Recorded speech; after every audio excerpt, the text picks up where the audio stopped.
All right, we are live. Hello. Thank y'all for joining me tonight. I appreciate it. Let me do some shout outs here and then I will bring on tonight's panel. We've got Motionless Zombie here. What's up? We got Tony here. Or I'm sorry.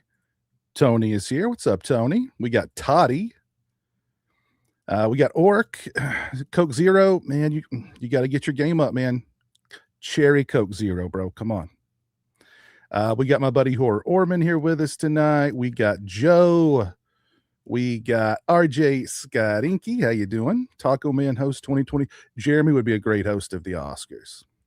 He would just point at every celebrity and be like, and tell them every movie they've been in. Like Al Pacino, Carlito's Way.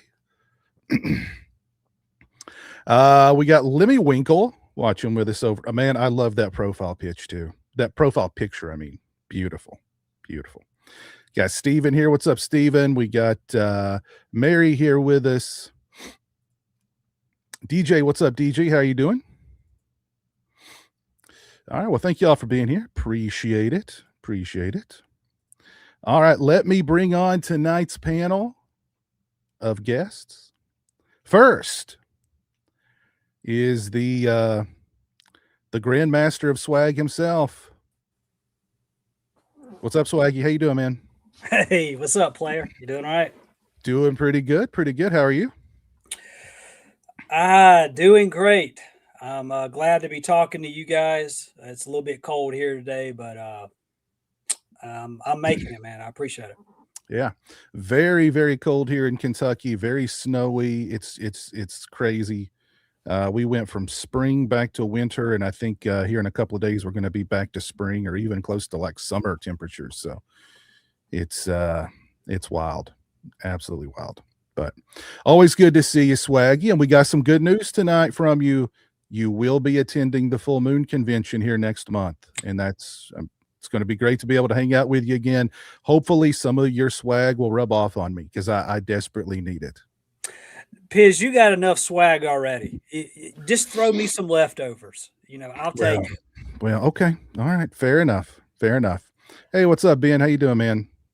Unfortunately, Ben will not be joining us for Full Moon this year. I understand. But Ben's a cool cat. I like him.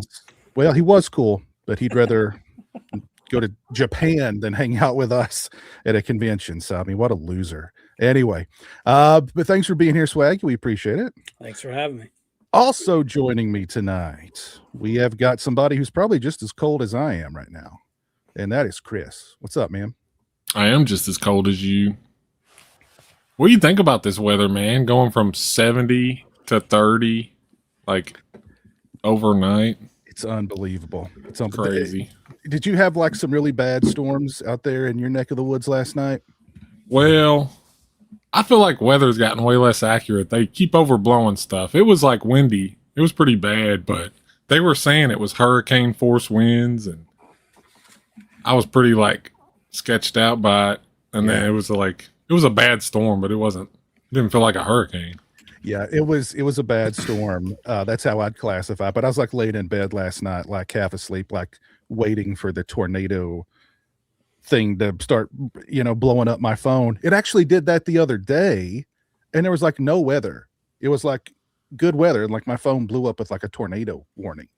Well, the siren went off here last night, and we looked at the weather, and it was like a little sliver of like the bottom of our county was in the red, and so like I guess the whole county's like alert system went off.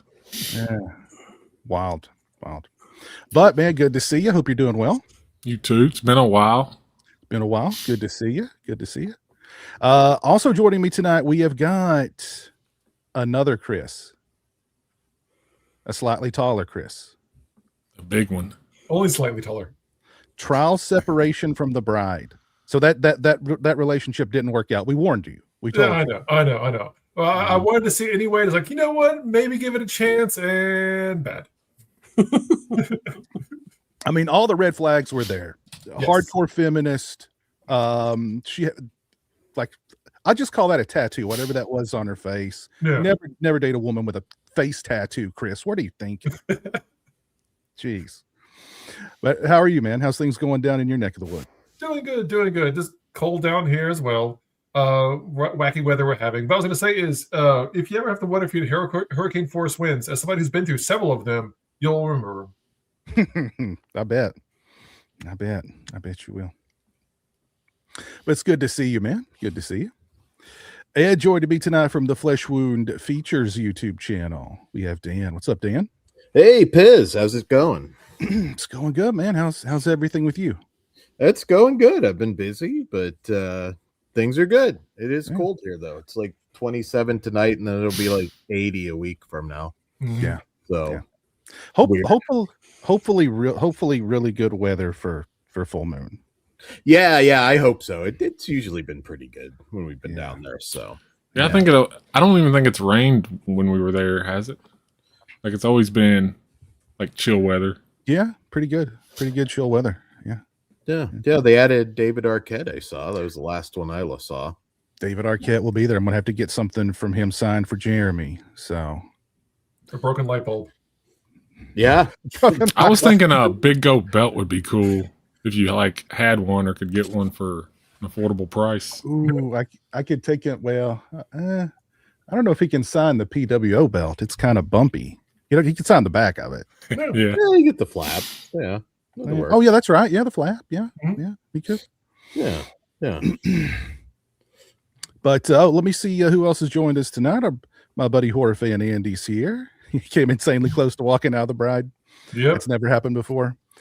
Let's see. Motionless Zombie says that they liked The Bride despite its flaws, kept him entertained. Let's see. We've got Jonathan in the chat. What's up, man? Swaggy, I'm going to get you drunker than Cooter Brown. Oh, I like this. Just be prepared. I'm not even going to read what this person said to Dan. That's just Wow. We already know that, Lemony Winkle. We already know that. Anyway, so let's dive into it here. What have you guys seen? Any good movies lately? Any bad movies? We've had a bunch of pretty we've had one big movie that came out, and we've had one that tanked. Let's talk about The Bride for a second. Who went out and saw The Bride? Of course, Dan saw it. Well, Chris, I want to get. What did you think of The Bride? So disjointed, didn't know what it was doing. I don't know. Like I've already seen Bonnie and Clyde movies before. I don't need to see another version of Bonnie and Clyde. And I don't know. It felt like it was trying to say some kind of a message, but it failed spectacularly at it. As well as it was hard to like figure out what time period it's supposed to be in. Is it the 30s? Why are they going to a fucking rave in the 30s? Like it's weird. Yeah, I think I was doing a live stream when I watched that trailer for the first time, and I was like, this could be interesting or it could be really bad. Yeah. And then the more I heard about it leading up to its release, I was like, the more I lost interest in seeing it. So Exactly. But also, I was going to say is the entire time I kept hearing whenever Mary Shelley was speaking, all I heard was Tony Storm. Dan understands. And then when Christian Bale would like get angry, all I heard was the fucking that epic meme rant he went on from Terminator. You're in my freaking light. yes. So like some of the stuff I heard about the movie, I thought it was like this can't. No, somebody's trolling. Like the whole stuff about Mary Shelley possessing the bride and all this and that. And I was like, this can't be real. But no, it was real, I guess. So I wouldn't have had an issue with that angle in particular. That could have been interesting. But yeah, it's just a disjointed mess of a movie. The messages that are there kind of hitting you in the face with the frying pan. And I mean, Jessie Buckley is a fantastic actress, as good as deserved the Oscar last night she got. But yeah, it's more like drunk Tony Storm than anything. You couldn't even understand her dialogue half the time. Yeah, it was a very odd performance, and I'm sure that's more Maggie Gyllenhaal than her. But yeah, it'll probably have a cult appeal to a very small audience, but Mhm. it was pretty bad, I must Mm. say. Like, it was worse than I was expecting it to be. Well, and no wonder Warner Brothers went bankrupt. They put $90 million into that thing, and God knows how much to promote it. Like, no wonder you're bankrupt. Like, Mhm. you really like. Oy vey. So yeah, that's a colossal disaster movie. And yeah, I've even though I've heard like just really bad things about it, and like I think I could maybe have a good time with how bad it is. I don't. There's just no interest at all in me watching it. I don't think so. Like having a good time while something's bad is trapped. That one's having a good time while something's terrible. But like this movie, it'd be kind of difficult to have a good time. And I think that's been a good sign how bad it was going to be when the opening scene is the author self-inserting herself into her fanfic. Mhm. Mhm. How was Christian Bale? Because usually he's spot on no matter what he does. I mean, he's a good actor and he's not bad in it. It's just it's unfocused, so it Yes. doesn't matter. Yeah, I mean that's the problem. I mean, Jesse Buckley and Christian Bale are as good as they come, but Mhm. it's totally irrelevant. And Cliff, I will not read your BS tonight. I will not have it. Well, does it seem like it got like a bunch of stuff cut out? Is that the problem with it? Well, no, that's actually the No. weird thing. Like the detectives that are hunting them down. Yes, that was terrible.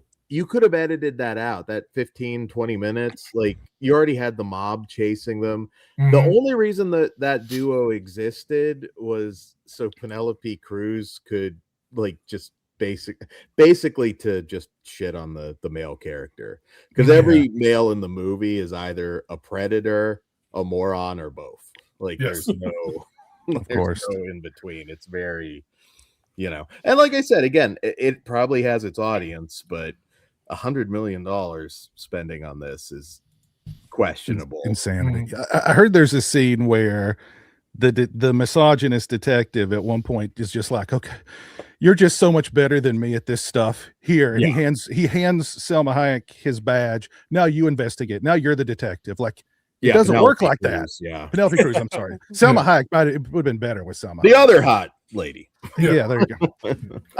But like that's how she's promoted to detectives. Like it doesn't work that way. Like that's just ridiculous. Well, I feel like it's pretty clear that people are over that kind of stuff, and I don't think a lot of the studios have caught up to that news yet. Yeah. Like If you wanted to take a swing for, I don't know, like $5 million or something, sure, go for it. I like a lot of oddball indie stuff, but you can't be spending $100 million plus on this with promotion and expect that people are going to go out and see it. I really didn't think it would be as bad as The Reputation. I was kind of prepared to talk about it and be like, you guys are overreacting to a couple maybe some messaging, but like it's horrific. Mhm. Yeah, but I think people today have such a good they can sniff out if it's going to be that kind of movie, and it's just like not interested. Well, they drop hints in the trailer. Like I remember seeing one trailer and Christian Bale said something about like I can't remember what he said, but it was like I said something misogynistic, and her response was, I'm independent. Like, you know what I'm saying? Like they drop that at the end of the trailer, like, so you know what you're going into. Yeah. I mean, I wish they would just make good movies again. Like just stop this and just make good movies, Maybe this will be the big, indicator that like we're people are just over this kind of messaging. Yeah. There's a scene where one of the villains in this punk new wave nightclub that I guess existed in the 30s.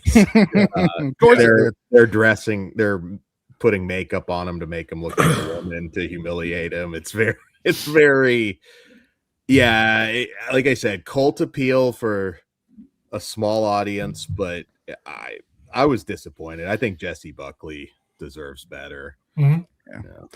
And what happens more often than not when you have these movies that are made for a very specific audience, not even that audience shows up to support them. So No, nobody did. yeah. Yeah. Go ahead, Swaggy. I was just going to say, you talk about the promotion of it, the marketing of it. You set that bar so high for that movie to have to make a profit. It just seems like it's impossible.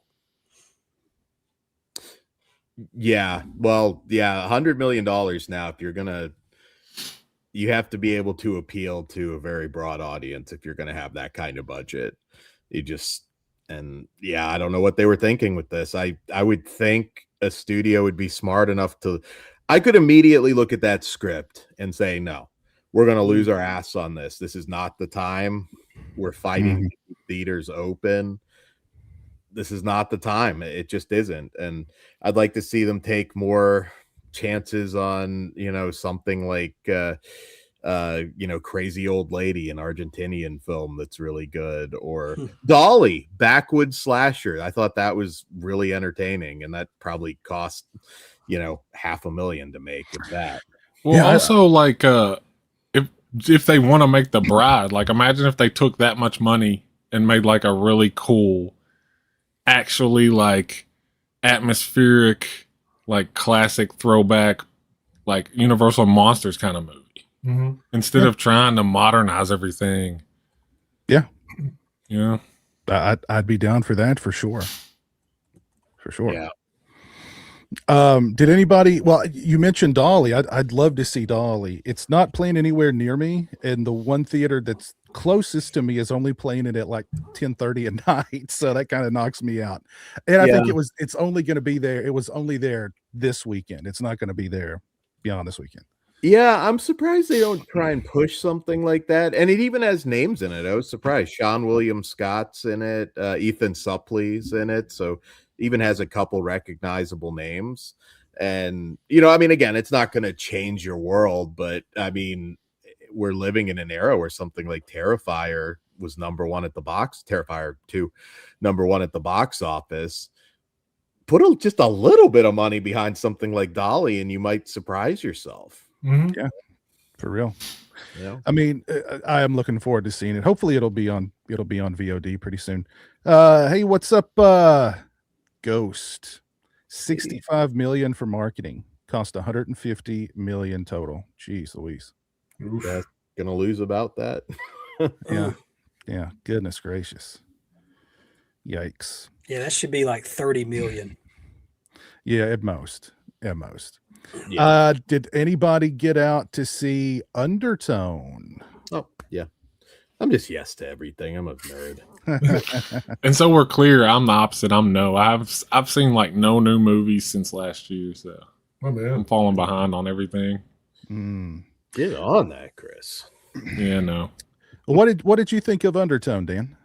I thought it was actually really good. It doesn't, like, anytime A24 is attached to a horror movie, sometimes your expectations are super high, and it you know, it's not like the upper echelon of A24 horror movies, but it's very creepy. It's one of those films, if you enjoy paranormal podcasts, good ghost stories, like, it's really, really good. Watch it in the dark. You could almost follow that movie not watching it, oddly enough. Yeah, and you would understand it, you know. Yeah.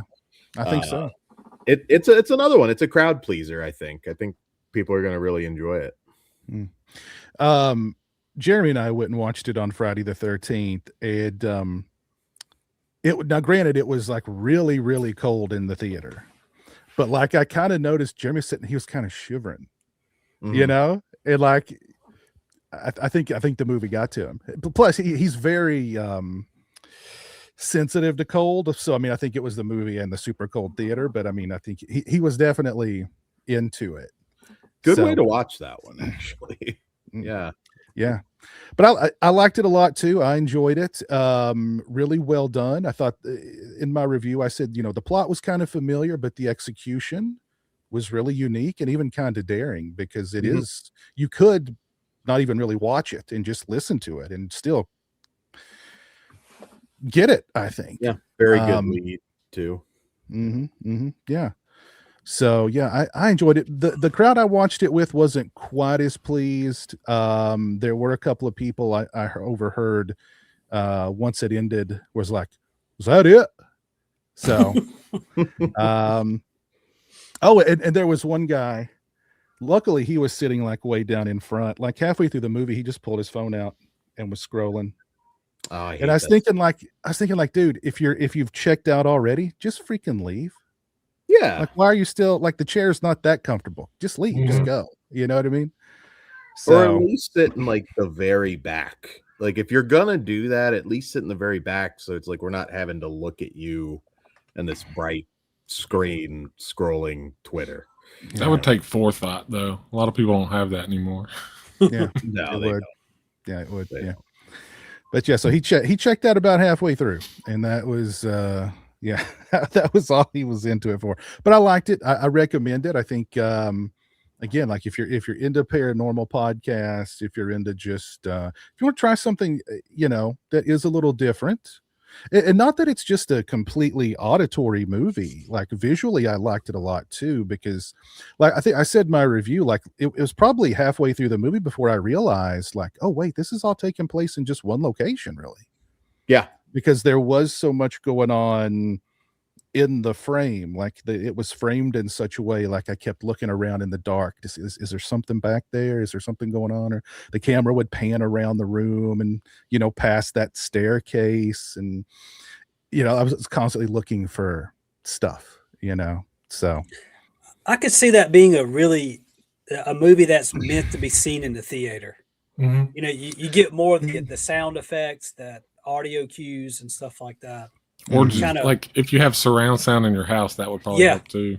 Exactly. But it also would help with like the complete darkness of the theater, I feel too, to really help enhance like the listening. Yeah, for sure. But yeah, if you got a big screen TV, really good surround sound, it should work at home too. And I think that one costs like $500,000. Yeah. If So yeah. Anything else you guys seen that you want to talk about? let's see. I saw Slanted, which is about a Asian girl who has an experimental treatment to be white. And she turns white. And they It's literally mechanical. change the actor from an Asian actor to a white actor. Yeah, I saw that. I saw a bad movie that still kind of entertained me, Psycho Killer. I think I saw that. Jessica City? Yeah, exactly. Yes. Oh, so I completely forgot about that one. I was really wanting to see that one. And then I just heard nothing but bad stuff about it. Oh, And it was it's in a and out of piece theaters. shit. Like, It was in but it was in and out of fun. theaters in like a weekend. Oof. Yeah, it's fun. It's a piece of crap, but it's fun. This killer, who I would basically describe as the demon from Dark Force Entertainment. If you know him, you know him. And basically, he's just this satanic, like sort of rock and roll killer. And when you find out what his ultimate goal in this movie is, it's so over the top. I just felt like I was watching like a really bad good movie from the 90s, 80s, Yeah. 90s. Like it's got that vibe. I'm sure some of you have probably seen it in the chat and wondering what the hell am I talking about. It was awful. It is, but it was I fun. actually want to see it because of you like sold it to me. The premise sounds insane, and like I like bad movies, so I'm kind of looking forward to seeing it. Malcolm McDowell is a sort of Anton LaVey meets Alex Jones type figure. Nice. And he has like a satanic orgy. Of course he does. Yeah, it's all over the place, but it entertained me. What can I say? Wasn't the big draw for that one? It was from the writer of Seven. Yeah. Oh, yes. Something went horribly wrong along the way. Well, I think that movie sat on the shelf for like at least 3 years before they finally released it. It's so weird because there's like one scene where, because basically it sets up, he kills this cop's husband who's also a cop at the beginning, and it's like a manhunt, There's a scene where they have this big fight scene and confrontation in a hotel. Like he just gorilla presses her and like chucks her through a window. She's pregnant too.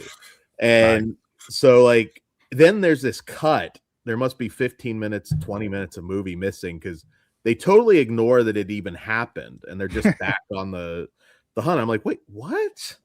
Like, there's no, like, where's the whole, like, police chief, like, I'm not going to have you going rogue sort of moment or something to connect this. Yeah, something horrible went wrong along the way, but. Maybe it was shot after to, like, fill in space? Yeah, I think they probably just looked and thought, this is a piece of crap. Let's get it down to 90 minutes. Yeah. We need that director's cut, man. It's probably a masterpiece. You know what I'm saying? And we won't never know unless we get a director's cut. Well, it'll probably be on streaming next week, so it'll probably be the quote unquote unrated cut or whatever. You know? Yeah. So I am looking forward to seeing it still, though. But yeah, like it came and went really quick, and all I heard was really negative stuff. So yeah. Ben says it reminded him of a sister project to Strangeland. That's kind of like more reason to want to go watch it, man. It's gonna be your #1 movie of the year, Chris. Could be, dude. Andy wants to know if any of us have seen The Last Video Store. Yeah, it's really good. Yeah, I actually haven't. No, I saw that. That's on Shudder, isn't it? It probably is. Arrow Video put out the Blu-ray. It's definitely worth a watch. I recommend it. Okay. I'll have to add it to my list then. This is nothing new, but one thing I did watch was the All-American Massacre documentary. I've seen that. All that talk of it possibly coming up, I ran across that on Tubi, and I mean, it's not anything new at all, but it was the first time I ever seen anything like that, and it was very interesting. Yeah, I remember first seeing that trailer way back in the day. And just being so freaking hyped because like what I could see of it, because this was like dial up real player kind of stuff. So I mean, very grady and nasty, but like, holy crap, Chop Top is back and it's Tobe Hooper's son. Like, holy crap, this is legit. This is a legit Texas Chainsaw Massacre. And then just nothing. It just absolutely disappeared. And I'd completely forgotten about it, but over the years, like somebody would mention it in the chat or some little thing would pop up that it's finally coming out, and it's never coming out. I don't think it was finished. No, and I've always heard it wasn't. And Tony Hooper didn't have the rights to make a Chainsaw Massacre movie. So yeah, I think it was intended to just be like a more or less a reel, like a special effects reel, or even like just a reel for Tony to show that he could be a director. And then they decided to make it feature length, and it just didn't happen. So, and it's never going to happen. So I kind of wish they'd release what they have though, so we could just see it. That would be cool. I mean, just throw it out there and like, just put it on YouTube. You know what I mean? Just put it out there. I think that would be cool. I think. Yeah. Yeah. I mean, even put it on a disc. People would buy it, dude. If Vinegar Syndrome or some sub-label dropped that, I would buy it for sure. You know what I'm saying? Did his son ever direct anything else? No, I don't think so. No, unfortunately. Yeah. No, I don't think you're ever gonna really see that. I would love to see Bill Moseley do Chop Top one last time. I mean, he's getting up there, but yeah. So all that recent stuff that came up, that was just complete BS. Yeah, more or less. The guy behind that is he's pulled some scammy stuff before. And yeah, if you back the Kickstarter or whatever it is, it was like crowdfunding or something. Yeah, you're just throwing your money away. Be careful. Be careful with Kickstarters. Yeah. He probably got a lot of people's money too, sadly. Probably, I wouldn't be surprised. Chris, thank you for the $4.99. Can't believe I'm saying this, but Primate is still my favorite horror movie of the year. Undertone was phenomenal to watch in Dolby at AMC. I've still not seen Primate. That's been on my list for a while too. I know it's on VOD now, so I should look into that. I've heard good things. Yeah, Primate's fun. Primate's a good time. But thank you, Chris. Appreciate that.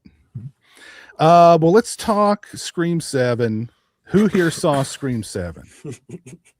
Unless it was free online somewhere, I'm not going to see that movie. So no, just Dan and I saw it. Nobody else. You guys didn't. I want to watch it. In it. I'm gonna watch it, but I mean, I don't see how it could be good. I kind of checked out when they fired the main cast or whatever. Mm-hmm. Okay. I made a point. I'm only going to see one mentally terrible movie, and I made The Bride. So make it Psycho Killer. You've hit your quota for the year. Exactly. Hit it early. Well, I mean, I just thought Scream 7 was an objectively bad movie. Like, you could tell they threw that thing together so quickly. It's total nostalgia bait. There's nothing else to it. And I stand by what I said in my review. You take away the Scream stuff, this is a straight to Tubi movie. Mm-hmm. No doubt about it. But it's made a ton of money, so good for it. Good for the horror genre, good for theaters, I think. And we will get part 8, part 9, probably 10 pretty quick, I would imagine. Mm-hmm. So go ahead, Dan. Oh, yeah, no, mark my words. What will happen? The next one will underperform.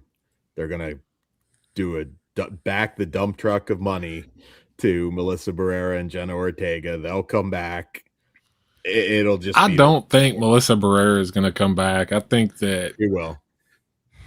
Trust me, the reason behind it, the reason behind it, it would look really bad if she came back.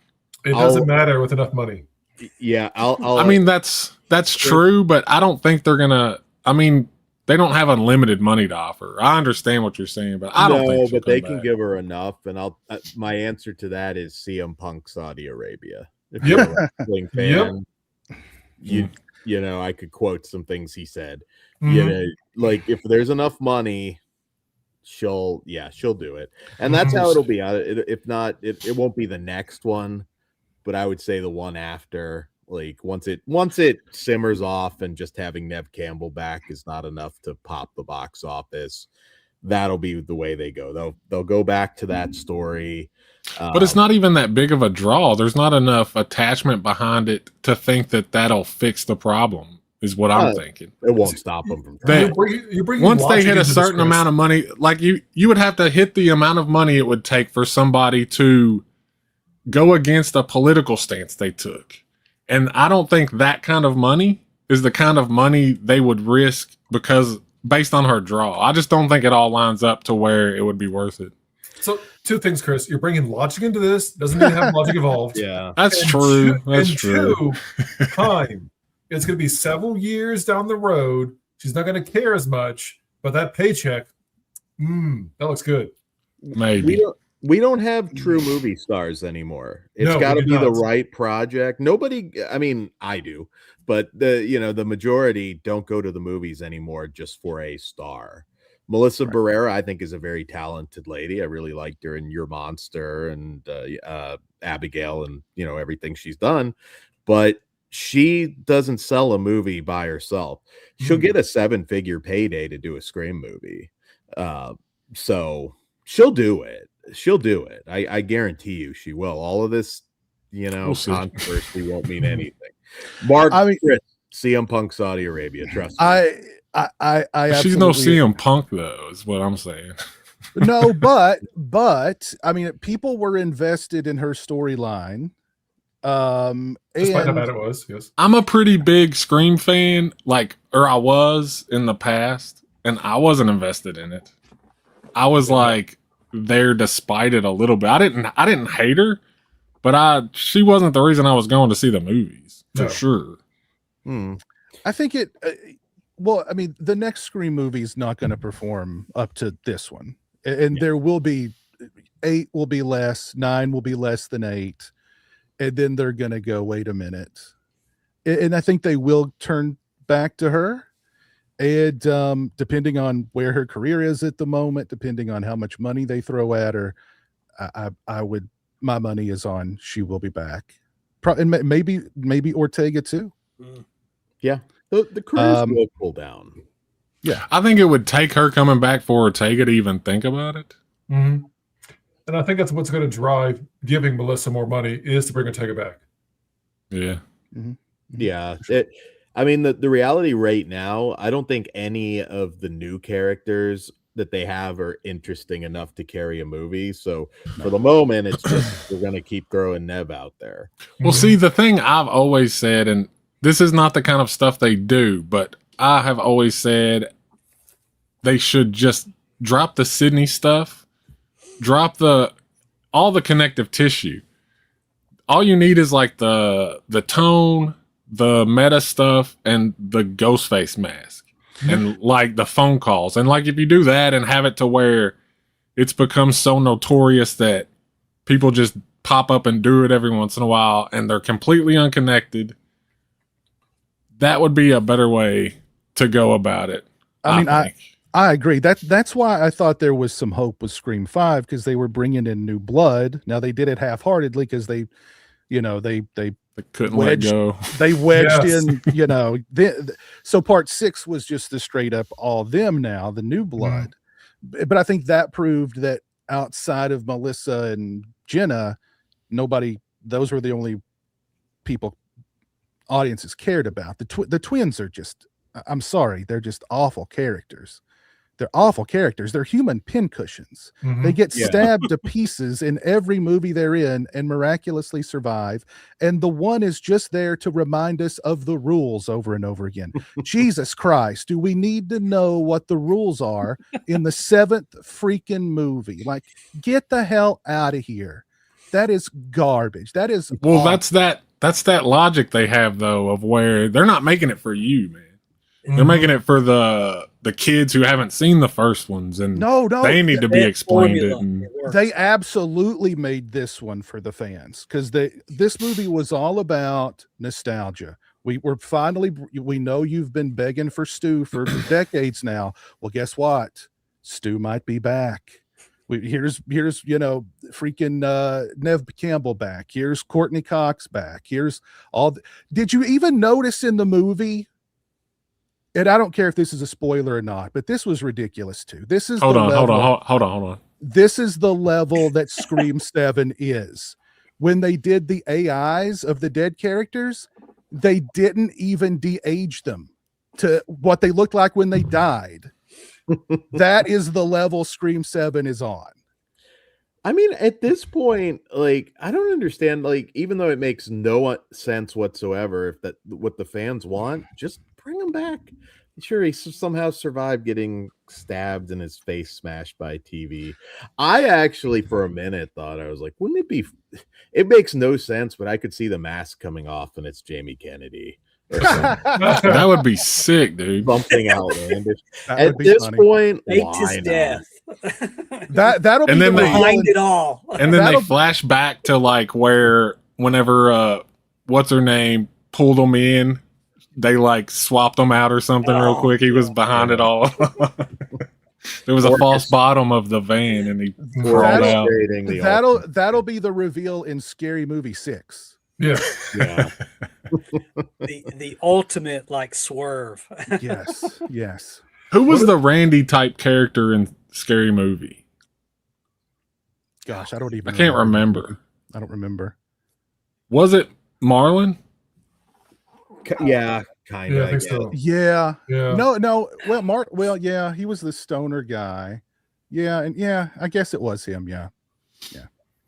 So if Scream 8 underperforms, they might literally really bring back Stu for 9, because they don't. I mean, at this point, they're just like, let's just screw it. Let's just try and get people in seats however we can. Whatever carrot we can dangle in front of them, let's just get them in there. 40 years I've waited. Yeah, exactly. Yeah. Stu, where have you been? I've been just on the periphery the entire time watching you. Oh, Jesus. What if they did a prequel? It was like, oh, what happened to Sydney's mom kind of shit. Yeah, and somehow there's still the ghost face mask there. They just don't even try to explain it. Exactly. Exactly. Yeah. Yeah. Yeah. So I don't know. It's I clearly wasn't a fan of the movie. Dan, did you like it at all? No, I mean, I hated the reveal. I thought was the worst reveal for any Scream movie.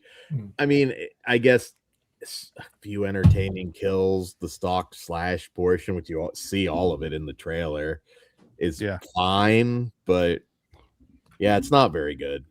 Yeah, the reveal's awful. The reveals, again, it's like they threw this thing together at the last minute, and they're just put some random person under the mask, so none of it is it. Yeah, oh geez, it's awful. I also love the scene where, keep in mind, Sydney has survived how many ghost faces at this point in her life? Mm-hmm. She's not taught her daughter any kind of self-defense, how to use a gun. She doesn't even have one of those little pepper spray keychain things. Yeah, she'd be like Jamie Lee in Halloween, dude. For sure. And the dad is a freaking cop. You know what I mean? Like she'd have been in anyway. But that, again, logic. Yes. Logic. But the most illogical thing to me was Sydney runs out to the car because Ghostface is at home trying to kill her daughter. And she goes, "Oh, where's my keys?" Instead of running back inside to get them, she goes, "I'll just run across town home." And then to calling an Uber. And then halfway there, she just stops in the street and is FaceTiming her daughter while Ghostface is trying to kill her. Like who wrote this thing? Jesus Christ.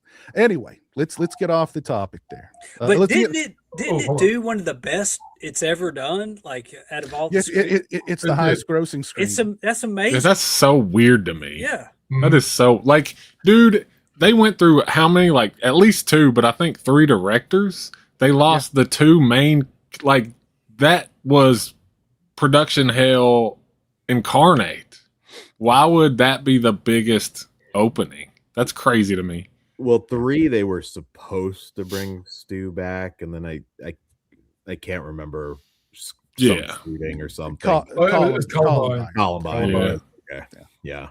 And so they never make any big moves, and I think I don't know. Everybody seems to think going into a Scream movie now it's going to be some huge revelation. It hasn't been in decades. It hasn't been since the first one, really. I mean, I don't know if there are different types of fans, but I, like I said, have been a fan since the first one, and like I know that they're not going to be actually good. I love 2 and 3. They're not good movies. No. I'm not big on 4. I like 5, but like I never expect to go in thinking I'm going to see like anything more than a Scream movie, I said that in my review. I think Scream 7 was written by AI. I would guarantee AI had a hand in that script. I guarantee it. It makes me wonder, is there some rule to where if a person writes 80% of it, can you put it through there and they write, AI writes the last 20%, and then you could still claim it's still written. They can probably just have an AI pump out a script and they can make revisions and claim and then they writer credit. Yeah. I would imagine. I think they hire a writer to do a treatment. Somebody plugs the treatment into AI. AI spits out the script. Then somebody kind of tweaks the AI to make it a little more human, I guess, or whatever. Mm-hmm. And there's your script. You know what I mean? One less job. I know. Yeah. Go ahead. Also, go for it. Go for it. I was going to say basically is the reason I know I'm never going to see this movie or pay for it is Stone messaged me and Sam after seeing it. It broke his soul. Like he was done for every Scream movie after this, all of them. Well, he has more sense than us, but Yes. And that makes me wonder, if you ranked all those movies, which I haven't seen this last one, where would this last one fall? Because that first one they nailed it. That was like, they hit all those high points. You know, the sequel was pretty good. The third one kind of dropped off, but it's just really impressive. Yeah, for it to be the seventh one, it still is a moneymaker like never before. And it's like they're putting out a mediocre product compared to what they had before. yeah, Yeah. Well, that's the case with Hollywood now, I think. Yeah. The Yeah, money's pretty much. bigger, but there is like zero like heart and soul in anything. That's just the way they are now. Mhm. yeah. I'm not expecting much for the future, but you mentioned AI. Did anybody see the trailer for that AI doc, which looks heard like about it looks like it's gonna be the scariest movie of the year. Really? Like, I'm a little hesitant to even go see it because it's all these, like, AI even in the executives? trailer, Yeah. it's like, is there any hope? Is this gonna like wipe out humanity? And it's like, yeah, we're working on it. Like, Yeah. I mean, maybe we should stop using it though. That's yeah, a solution. we I really don't understand why should. people don't just stop using it. It's the whole world. It just makes things easier. You type in a couple of words and it does. Yeah, but the that's rest. not the key to happiness, guys. The key to happiness is living life, creating stuff, It is. I agree. facing adversities. Like, it's not sitting in a pod having everything done for you. It's like, I don't get it. Sydney didn't want to pass her trauma on to her daughter. Nobody within a 10-mile radius of Sydney Prescott can have a normal life. No. So yeah, she should have known better than that. Anywho, but so part of the title of this is Scream Fatigue, and it's definitely not fatigue from audiences wanting to go watch Scream movies. That's blatantly obvious. But the fatigue that I was talking about specifically, it's two things. Number one is the Scream fandom. And I'm going to post this poll here in the chat, and I want to get your guys' thoughts on it too. We had the whole thing with, Melissa Barrera, and you had the people who were supporting her, protesting the movie, and that worked out really great. That protest really really took a chunk out of the box office, y'all. Good job on that one. But they were going around, they were spreading spoilers. If there was a post anywhere about Scream, they were posting pictures and spoilers everywhere. But then you have that segment of the Scream fandom, and then you have the segment of the Scream fandom that if it's called Scream, they're going to love it. It doesn't matter the content of it, the Scream doesn't matter. It's called Scream. It's got a guy in a ghost face mask. I love this. And if you hate it, then I hate you. So I wanted to ask you guys, and I'm got the poll in the chat now. Who has the most toxic fan base? Is it Scream or is it Halloween?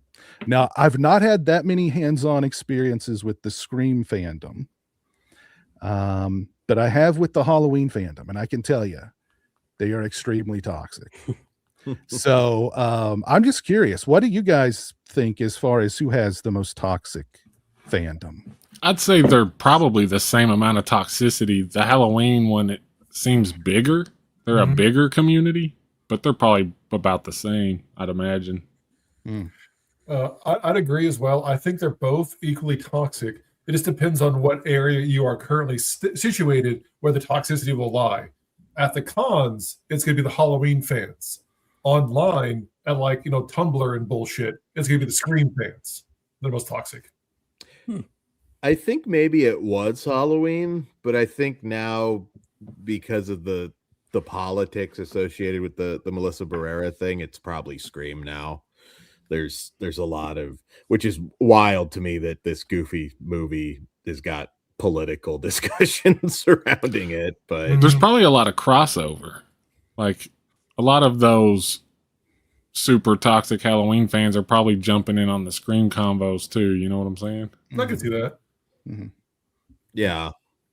There's parallels between the two, but yeah, I don't know. I'd say Scream at this point. I saw some really, I mean, like death threats on Twitter, like over a Scream movie. It's ridiculous, and nothing again. I'm not taking any side on the politics or anything. Just it's Scream. Like a lot of the people that go to these movies, not everybody obviously, but a lot of people don't care one way or the other. They want to see a Scream movie, be entertained, hopefully for 90 minutes. They're going to go to the theater, and that's how it should be, because none of us would be doing anything if we just boycotted every actor whose opinion we don't like, or Right. every company that we have some beef with. It's just people want to be entertained for 90 minutes. It's a dark world. Yeah, we need escape that. Yeah. Or every celebrity that was on that infamous list, we'd never watch a movie again. Yeah, no, I was gonna say, yeah. And probably, the rest of them, they just didn't get caught. So you have that like circumstantial thought in your head too. Yeah. The other part of the fatigue has to do with, and Swag, you mentioned this earlier. I mean, the original Scream was so fresh and so new and so, unpredictable, and it turned all those slasher, cliches on their head, and it was really clever in its execution. And like Dan said earlier, I think that's what people expect of every Scream movie, that it's going to be just as fresh and new and do those kinds of things. And they really kind of don't. I mean, the series is evolved or devolved into the kind of movie that the original Scream would make fun of. In fact, I think a lot of the movies that the original Scream made fun of are masterpieces compared to Scream 7, to be honest. Yeah. How can they make Scream feel that way again? Or can they? I think number one, you got to have all new blood. You got to get rid of the legacy characters, and you got to bring in fresh blood. Number one, a whole new cast. I think you've got to bring in young writers and directors who have a vision. And I think the corporate,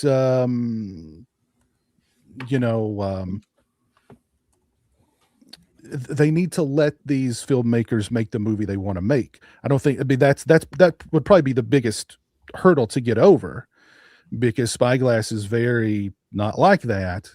But like they did try something different with the Scream TV series. I don't know if you guys remember the Scream TV series. I actually liked the first 2 seasons of the Scream TV series. But I don't know. What do you guys think? And everybody watching, comment, let us know your thoughts on how to make Scream feel fresh and new again. Well, I don't think the whole meta thing will ever be fresh again. I don't think you can really, I mean, horror now is meta, like across the board almost. Sometimes it feels like. So that's like just kind of something that they might have to let go, or just accept that like it's part of the formula. If you don't want to let it go, like don't expect it to be the hook anymore. It's just there because it's a Scream movie. But you kind of said everything, the key to all of that is to actually hire somebody who has a legitimate idea to write it, and then hire a director who legitimately like sees the idea and like wants to flesh it out. Like instead of just hiring people, that's what they do. They hire people, they stand over them, tell them what they've got to do. Basically, it's a product. Mm. And if you ever want a good Scream movie, it needs to not be a product. It needs to be a movie. And I don't know. I feel like all these franchises, like they don't have to go on. We could just like stop making them, and then maybe new ones would pop up. And maybe instead of Scream 8, we would have like something new that's just as good as Scream, Mm-hmm. One thing I always thought maybe they would do if they beat it into the ground enough is ignore all the sequels and just do a direct sequel to the original again. And that would be their way around certain things. So pull Halloween. I could very easily see them doing that. So, I mean, they won't while it's making this kind of money, but no. I could. That's in the back pocket. It's hit the table once or twice. It's the ace in the sleeve, like the oh shit kind of like break emergency glass kind of stuff. Exactly. Yeah. So I actually had a thought here. So what if, like, we all know about the meta and things like that? What if you lean into it and it's not afraid to make fun of itself? You can reboot it by being Scream 8, the new batch. Like, I mean, come on, like, just lean into it, be willing to make fun of yourself, call out the critics, like, yeah, you're right here for these things and so forth, but still change it at different times, just to make it entertaining. Only if it takes place in a building of like a company that makes weird gadgets. That's the only way I'll accept it. With killer robots running around. Kill bots. I mean, Ghostface in space. I think it was Ben who said that earlier. That's an idea right there. It's heading that way. We've already had Ghostface Takes Manhattan. Mm-hmm. I mean, we got the next logical step is space. Well, I'm down. I'll go watch it. First, Ghostface has to go to hell. Then he'll go to space. Chris just wants bionic stew. Just there you go. It's Stu's head in like a fish tank. And tell me that wouldn't be sick.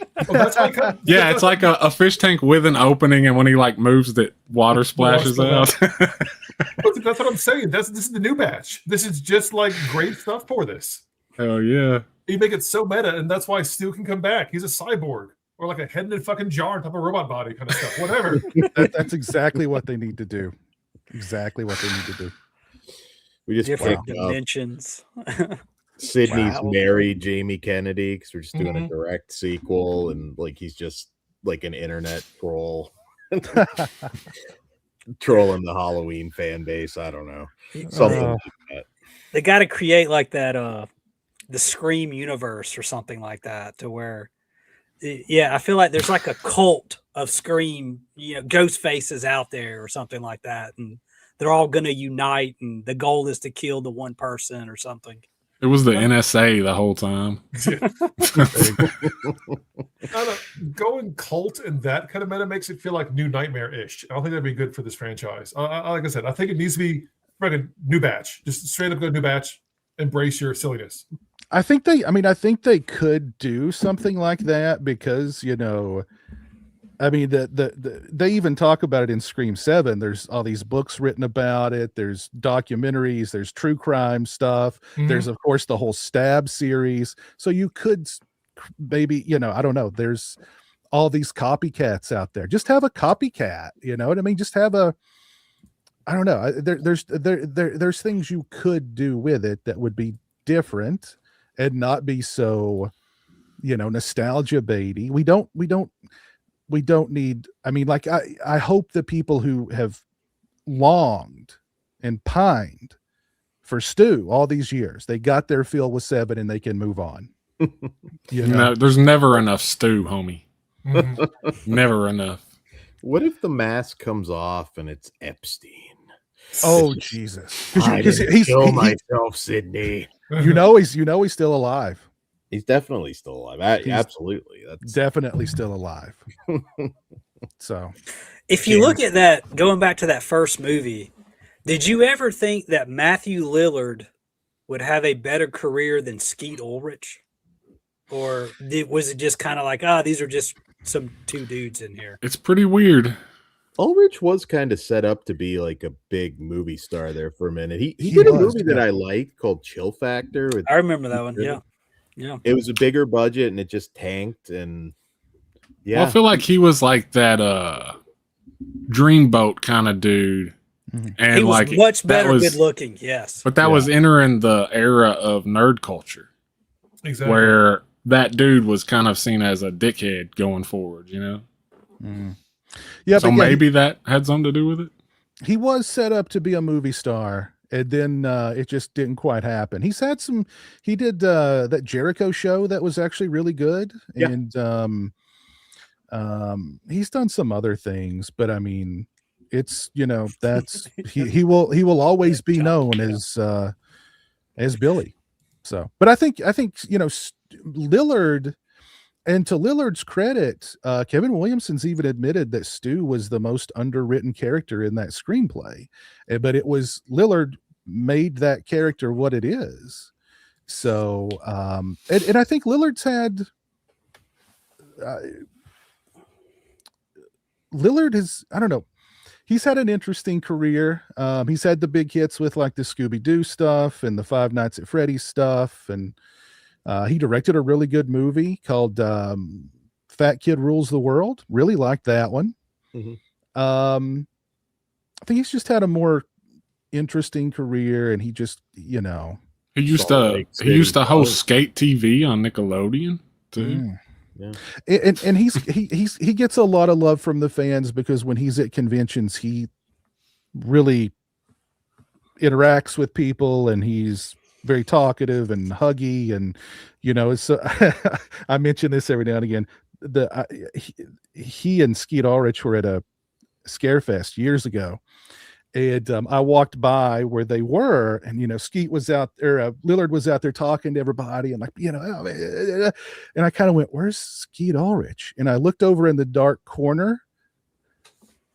There he was sitting like this. Cool.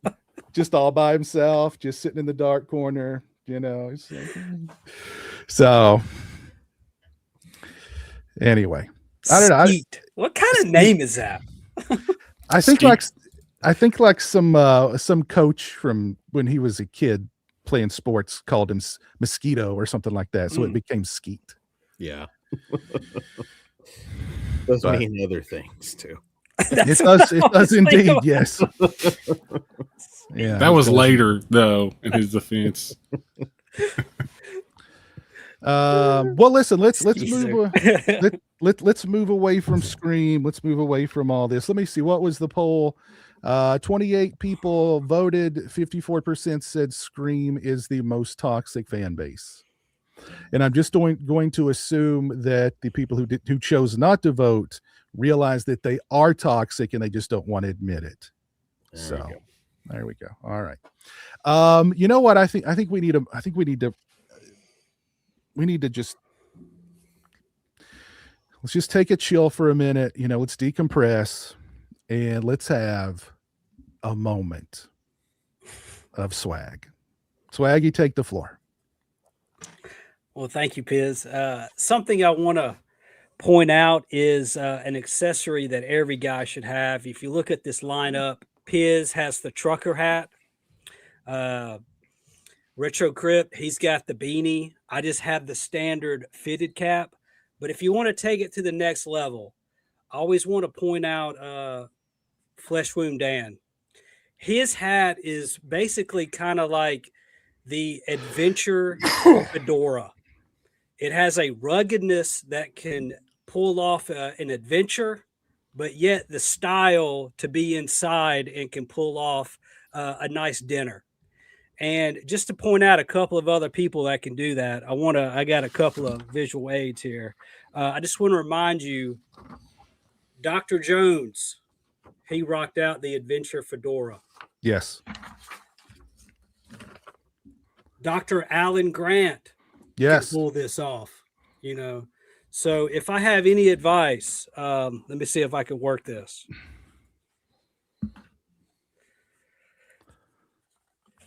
Go with the adventure fedora, wide brim, 360 coverage, felt. Hey, it can pull off outdoors, indoors. This is going to take you to the next level. Okay, there you go. I mean, Swaggy always. Oh, wait a minute. What the hell? There we go. Okay, Swaggy always bringing it. Dan, and he's high praise to Dan.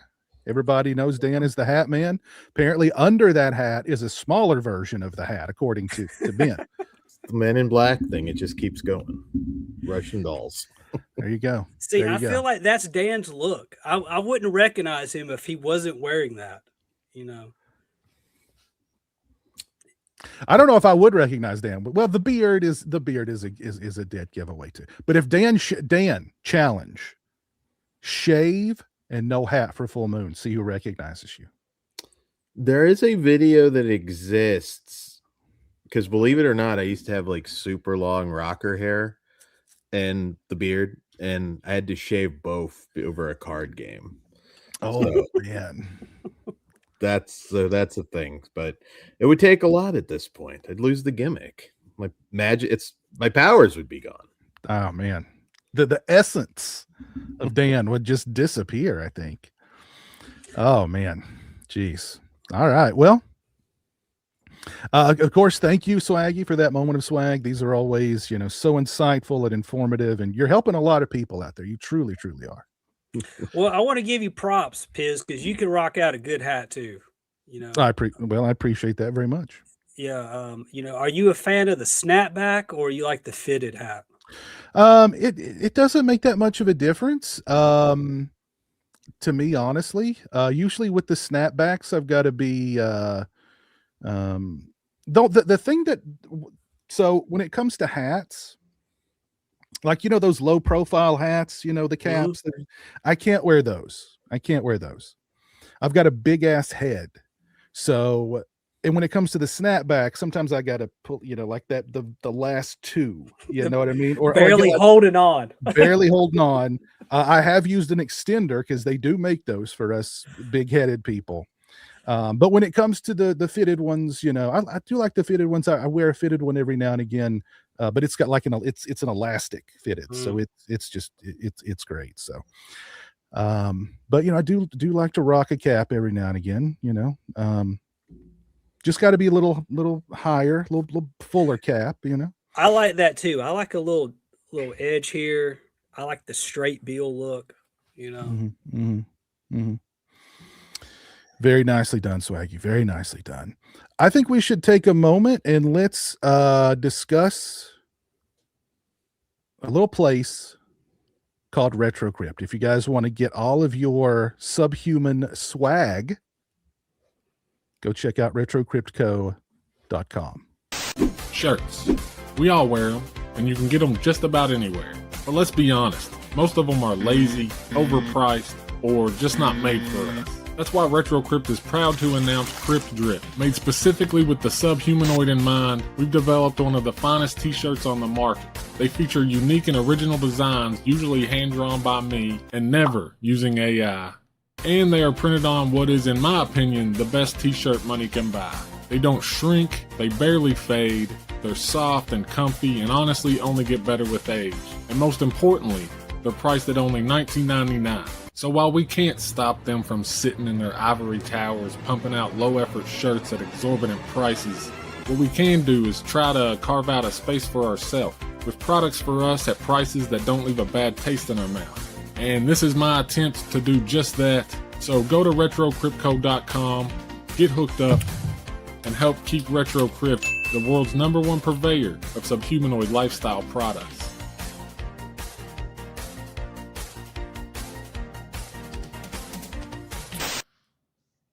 Hey, that was me. That was that. I was like, who was that sexy gentleman there? But that was you. I didn't recognize you for a minute. Well, let's talk just briefly about the Oscars last night, because we had some horror movies that won Oscars last night. And of course, Sinners was nominated for a ton of stuff last night. They won, I think it was like best screenplay, best actor. Was that it? Best screenplay and best actor? Did they get other stuff? I don't recall. Sinners won quite a bit. Was it like best cinematography? Nominations. Yeah. Okay. And that's fine. I really liked Sinners, and I think it deserved that kind of praise. And of course, Amy Madigan won best. It was supporting actress, right? Yeah. Won best supporting actress for Weapons. Great performance from her in that. So, kudos. I wonder if Weapons had come out 5 years ago, would she have even been nominated? Do you think? No. And I mean, I'm not a big fan of. I like weapons up until we get to her part. I'm kind of in that camp. Yeah. But yeah, no way. Not 5 years ago. I think the voter base, they're open to weird stuff. Poor Things. I mean, my God, I love that movie, but no way that would have been nominated a decade ago. So are we in a time now where horror is getting some respect from the Academy?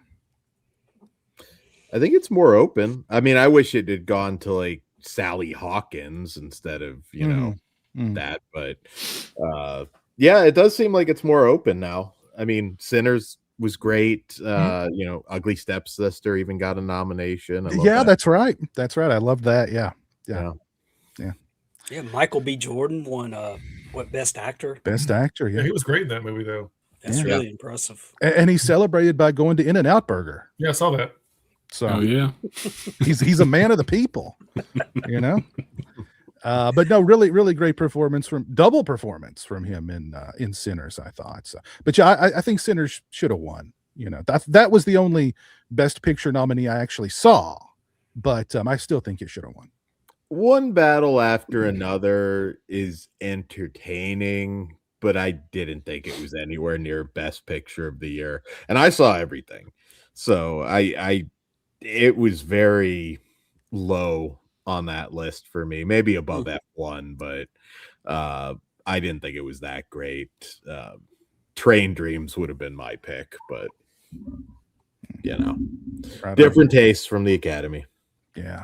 Do y'all still watch those award shows? Oh God, no. I was watching the Salem's Lot 4K from Arrow last night.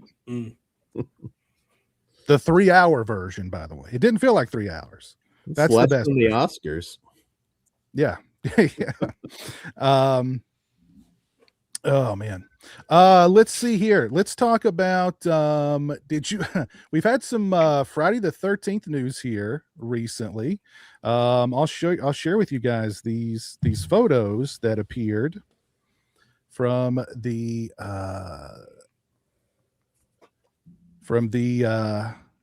Crystal Lake, and it's not much. It's something, I guess. We've got I'm assuming that's Mrs. Voorhees there stabbing a tree. What did the tree ever do to her? I wonder.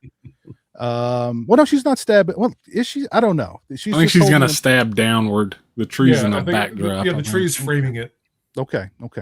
Because I was really, I mean, are they making a statement against trees with this show? Fuck those trees, man. I will not stand for that. I will not stand for that. Being all sappy and shit. Yeah. Weak ass. That was a good one, Chris. We got some people wearing good old Chuck Taylors. Probably, I don't know if they're dead or if they're about to engage in coitus. But either way, they're going to end up dead, I'm sure, if they're not already. And we have the pier at Crystal Lake under some fog. So that is all they're revealing to us about the show. The rumor is it's supposed to be out December of this year. I guess we'll find that out at some point. But clearly, this image is excited you guys. I can tell. Chris, both Chris's are just loving. Oh man, I can't wait, dude. The tree is the image of the trees really sets you guys off, though. But yeah, so we have proof that they shot something, and it's going to come out soon, I guess. So one thing I'm concerned about is, do they have enough to talk about? I mean, are they going to get into a different origin story or something like that? They got to add to Mrs. Voorhees. It's going to be a CW show. That's my prediction. Yeah, a little bit of gore, probably. I don't know there's not a lot to analyze with these photos. It's like, I know those are Crazy Ralph's Jordans right there. He's getting some action. But yeah, I think a lot of it is going to more or less be Miss Voorhees' love life. Yeah. I think, Yeah, that's the concern. I mean, I don't know. I was having this conversation with somebody not long ago where, like, what are they going to, I'm assuming it's going to be at least 8 episodes that are going to be an hour long. That's 8 hours. How are they going to fill those 8 hours with, do we need to know Crazy Ralph's backstory? Do we need to know the backstory of the lady that worked at the diner? Do we need to know, the more you know about something, the less interesting it is. And if you make something overly, like if you make Friday the 13th complicated, it's no longer Friday the 13th. Yeah. Well, I think need to that's the know thing why- with me is that, like, yeah, even if they make a really good show about a woman who's like struggling with a handicapped kid and she's getting dicked around by dudes and stuff, and like, even if that's a great show, that's not Friday the 13th, dude. It's just not. It's like, Yeah. I mean, Because didn't in the first movie, didn't they say like there was fires, and then one year like the water was contaminated or something like that? yeah. And I mean, I guess they're going to show us that. I mean, they did enough telling us that, spending the 2 minutes to tell us that. But, I don't know if we actually need to see her doing that. Yeah. Because we know Jason's going to drown. She's going to flip her lid and she's going to kill people and try and sabotage the camp. We already know this. So how are you going to make that? How are you going to expand on that to make more of it? And do you need more added to it? there's a good chance it's going to be 8 hours of content and 90 minutes of actual story. Yes. Yeah. That's what I would imagine. That is the streaming recipe. It really is. Yeah. Yeah. How do you stretch it out? Yeah, it'll be like the biggest thing ever for at least a few episodes. Then you'll probably see the drop off. I mean, we all saw that kind of with Chucky. Mm-hmm. Nobody was still, I think we were maybe one of the only channels that was still reviewing Chucky in the last season. It just, people slowly drop off. It's not special anymore when you get it every week. And Friday the 13th, it's a classic. It's a very simple story that doesn't really work for a television series. I love Friday the 13th, the TV show, but obviously that's not Jason. So I don't know. I'm not really looking forward to this much at all, if I'm being honest. I hate to be negative. I mean, I'll give it a fair shot, but it absolutely, like, the first, if it doesn't really grab people with those first couple of episodes, the drop off will be steep, I think. And I think if people kind of sniff out, like Dan said, it's going to be, 6.5 hours of content and, 90 minutes of the actual story that anybody wants to see. That's going to be, because even like It Welcome to Derry, you could have excised at least half that season. I think it was like 8 episodes. You could have easily lost 4 of those episodes and put what really mattered into 4 really good episodes, but instead it's all about the streaming numbers and the watch hours and that kind of crap. So it's going to be padded out pretty significantly, I'm afraid. Some things lend them, like Bates Motel, when they announced that, I was like, okay, I can kind of see there being enough content there to do a show, but Jason, his mom, like, it's just, there's really not a whole lot there. It's simple. I think everybody just wants that kick-ass 90-minute Friday the 13th slasher movie. It's not complicated. That's what we all want. And when we get that, it'll make a ton of money because it's been a long time. But yeah, I just miss Voorhees. I don't know. Hopefully I'll be blown away, but Welcome to Derry, that's a ensemble show with a lot of characters. Friday the 13th, like, I don't know. I think you're right. It'll be a sexed up CW show. How's it different than other CW shows? But that's the thing. Like, okay, I can just watch a CW show. I don't really need Jason. Instead of Dawson's Creek, it's Pamela's Lake. There you go. And like Crazy Ralph is Pacey, And you know, I mean, I can't. Oh my god, now I'm excited. But no, it makes sense because you got Dawson's Creek, you got Riverdale, now you got the lake. It's all water, all teens, Yes. going crazy, sexy times, kind of stuff. Yes. It's terrible. I mean, Yeah, what is it about water and teenagers? I know, right? it's like I think about, well, what can they do? Like, is she on the run from somebody or a group of people or something? Is she in some type of relationship there? You know, I'm trying to think how you could pad this out to where it would. She's in love with a married man, and she stole a bunch of money from the bank she worked at, and now she's going across. And she just finds a motel out in the middle of nowhere. Exactly. I want to reimagine Crazy Ralph as like an Alex Jones type conspiracy theorist. Like we got to modernize all of these characters. God, They should they should get Skeet Ulrich to play him, and him be like a dreamboat back in the day. You know? Yeah. Well, I think they didn't say that the plot was like Mrs. Voorhees was trying to be a singer and she's like down on her luck and she takes a job at this camp just to make money and blah blah blah. So, you know, I think After her OnlyFans fails. After her, yeah, exactly. I'm thinking like, maybe they could say like she's killed other people and she hid them. You know, really, I don't know.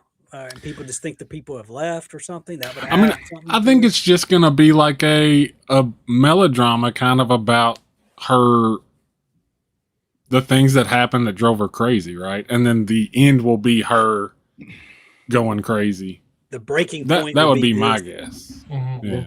A good 90-minute story. That's what I'm kind of seeing. Yeah.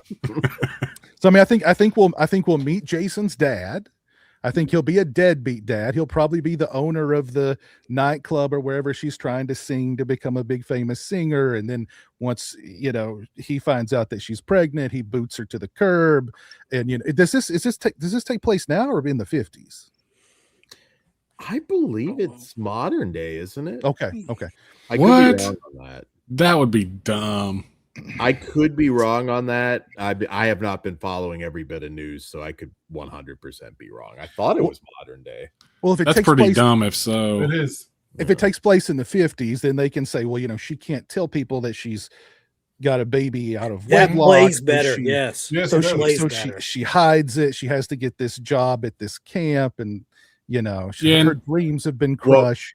And she's probably gonna have to watch like kids pick on Jason, and she can't do anything because like she'll get fired or whatever. That kind of stuff. Ghost said it's 70s, so yeah, that makes okay. Well, at least there's that, because putting it in modern day would just be dumb. Mm-hmm. I agree. I thought it was for some reason.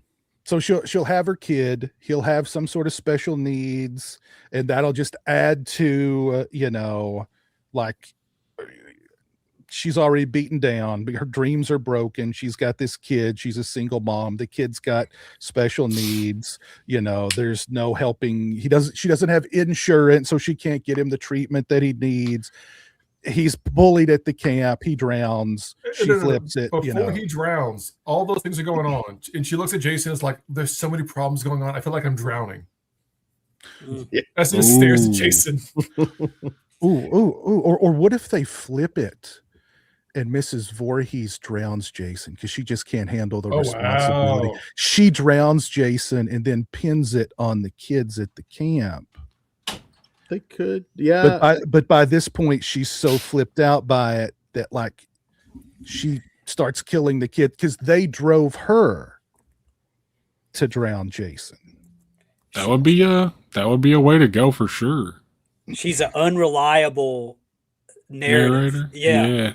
You know, because it's in her head. She can write any story she wants to. Yeah, like they could do that where the show plays out, and then like in the big reveal or whatever, you start flashing back and seeing what really happened. Yes, that would be sick. Yeah, so there we go. It's a shame we're not writing the show. Do you think they'll try to explain some supernatural element? Well, yeah. I mean, easy. She's pregnant in Damballa. Hell yeah, dude.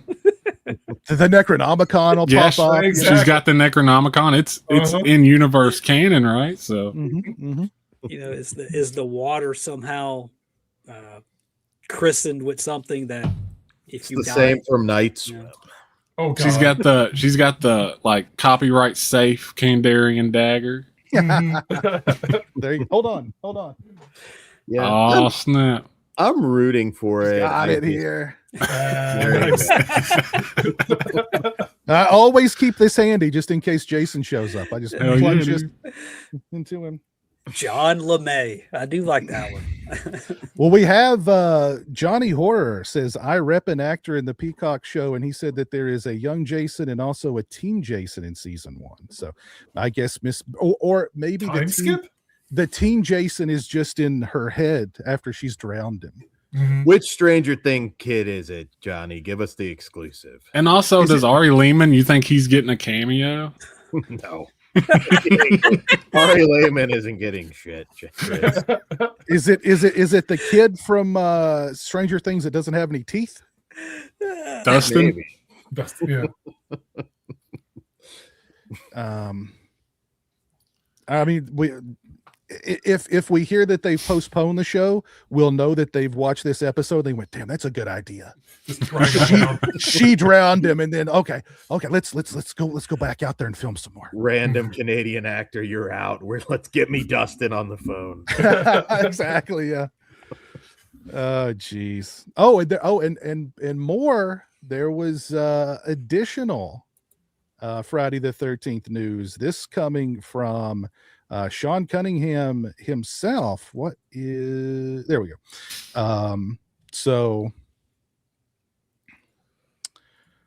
So Sean Cunningham tells TMZ that a film treatment for an old school Jason flick is done, and he's hopeful that with the mega merger of Warner Brothers and Paramount, the project will gain serious traction because he says both studios have rights, and that's been a major hurdle.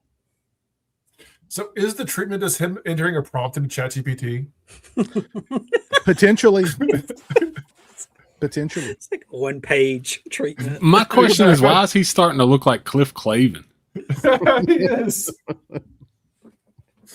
I'm gonna have to look up who Cliff Clavin is. I don't know if I know who that Cheers. is. From Cheers, man? From Cheers. Oh, Cliff! Yes, You know yes. Cliff, dude. Just say Cliff from Cheers. I'm like, oh yeah. So he the merger. Warner Brothers does own the title, the name Friday the 13th, right? Paramount owns the first 8 movies. Okay, Well, I guess it's now Paramount owns Warner Brothers, so yeah. so that makes sense, and Well, they've made a lot of money from Scream. Why not? Hey, we've got this in house. Invest the money poorly. You're right. is this totally separate than the Jason universe or Jason verse? Who knows, bro? At this point, I honestly, No, at one Depends point, I how many thought hard ciders are there. Wouldn't it be announced through there? I mean, I don't understand this. Like I they've don't- announced like nothing really besides that. Well, see, what I imagine is if there's this merger that just popped up, maybe that Jason Universe stuff is gonna just roll off, and they're gonna just quietly start from scratch or something, because that kind of stuff happens. yeah. When mergers happen, stuff falls on the back burner all the time, I think. And I forgot what I was going to say, but yeah, what was I going to say? Jason is both Victor and Sean's rights in one company. Yeah. Oh, yeah, that's right. Yeah. I at this point, I don't. At one point, I thought I knew who owned what. Like,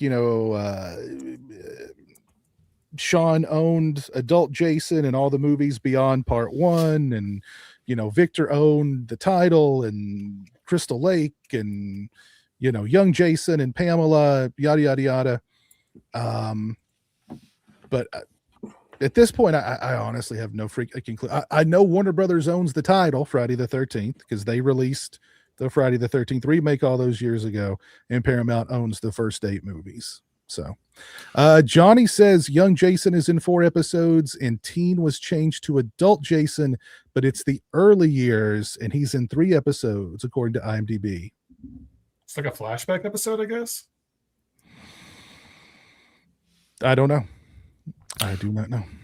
Well, one more thing about this is like if you read what he's saying, he's not really saying anything. All he's saying is that he's wrote a treatment. Right. Mhm. And he's hopeful that with the merger, I mean, this could all just be in his head trying to like fake it till you make it kind of thing. Like for real, because he's not saying anything definitive. He's saying he wrote a treatment basically. Yeah, you're keeping it out there. You say anything, that's enough to get people talking. So who knows? I mean, I think that's where it's at for Friday the 13th, because the next movie will make a ton of money, guaranteed. Big time. So, I think it's very much like, oh my God, my parents are no longer divorced. They got back together. Maybe Christmas? Yeah, exactly. Mm-hmm, mm-hmm, mm-hmm. Yeah, I mean, that's how he sold the first movie. He put an ad in Variety that said Friday the 13th, and people went, "Oh, this sounds like a great idea. Let me give you money." So,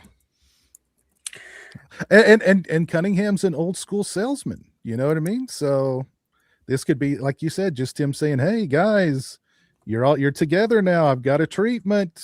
Give me a holler." I will say though, and I'm not typically like this, but I would get Peacock to watch that show. I'm not typically like that, but I do have an interest here with this because there's been a lot of talk about it, and a lot of people have been like, how's this going to turn out and whatnot.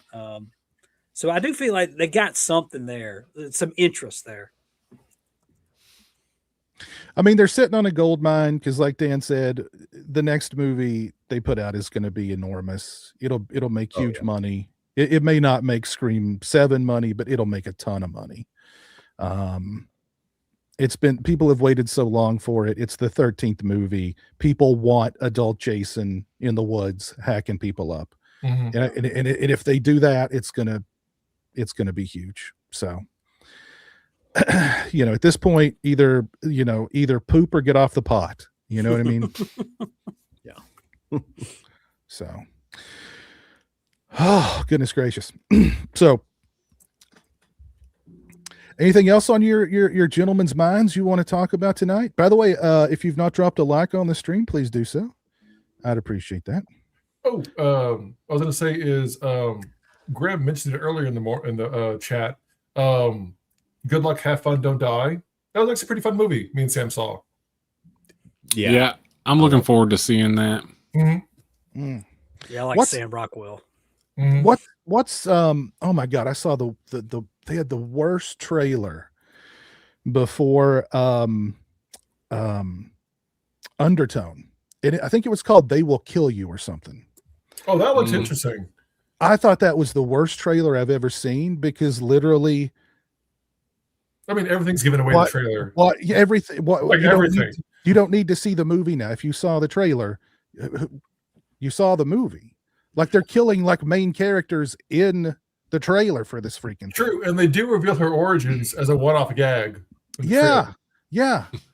Like, what's the good God? Like that was the worst trailer in an era of horrible trailers that give away way too much. That one literally gives away the entire freaking movie. It does. And I mean, I think that one will be entertaining. I am looking forward to Ready or Not too, especially David Cronenberg's going to be in there. Sarah Michelle Gellar's dad, for somebody told me. Nice. Yeah, I'm very, very eager to see what they do with that. There's some cool stuff I think coming out, but like I find every year the best horror is the stuff that just sneaks up on you. It might be sitting on Shudder or Screambox for you right now. Even Tubi sometimes, man. Yeah, Match, dude. Like, have you experienced Match, didn't you, Chris? Match is, if you haven't seen Match on Tubi, it's a Tubi original, and you should go watch it because it's awesome. Match is, I don't want to give anything away, but you're in for more than you're expecting with Match. That one's been on my watch list for a while. I need to get around to watching that because I've heard really good things. You're gonna love it, Piers. Yeah, and I know, it's a legitimately like good movie. It's not like a cheesy, campy thing. It's like it's got some moments, man. You're gonna be like, holy shit. Cool. Some Yeah. good Cool. practical gore effects in there. Good. Good. Yeah. Dan, Johnny wants to buy your Cropsy autograph. No. That one's not for sale, Johnny. I'm sorry. I can look. I might have more of those, possibly. Maybe this was just BS that I saw online, but did y'all hear about a Buffy reboot? That got canceled already, I Canceled. heard. It's been Thank canceled God it already. got canceled. I know. I did not want them to touch that. I love Buffy. Yeah. I don't Yeah. think it was gonna. No Joss Whedon. I mean, Also, Pee Wee Herman's dead. How can you bring Buffy back? oh, you're going to reboot. Okay, well, that would Oh. be funny to reboot to do just. All right, we're just gonna do the movie now. Exactly. Yeah, Luke Perry's gone too. Shit. I'd be Oh, more willing to accept a sequel to Howard, the movie too. than a Rutger. reboot of the show. Rutger Yeah. and Donald Sutherland, they're all dead. It's just Buffy. Yeah. Yeah. With Gosh. nothing to do. Yeah. Oh, yeah. Christy Swanson. Christy Swanson and David Arquette. That's like the only ones alive from. Jeez. Goodness gracious. Ben Affleck, he was in there for a minute. Ben he's- Affleck's he's in there for a around. minute. Yep, he's still with us.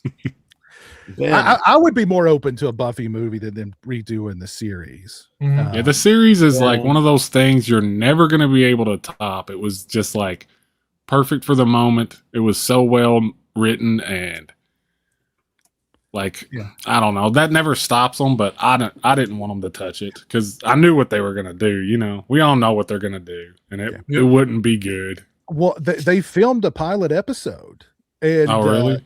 Hulu paid for it, and they watched it and said, "Yeah, we're good. Yeah. We're not moving forward." So it must have yeah. been pretty bad. You need Short-lived.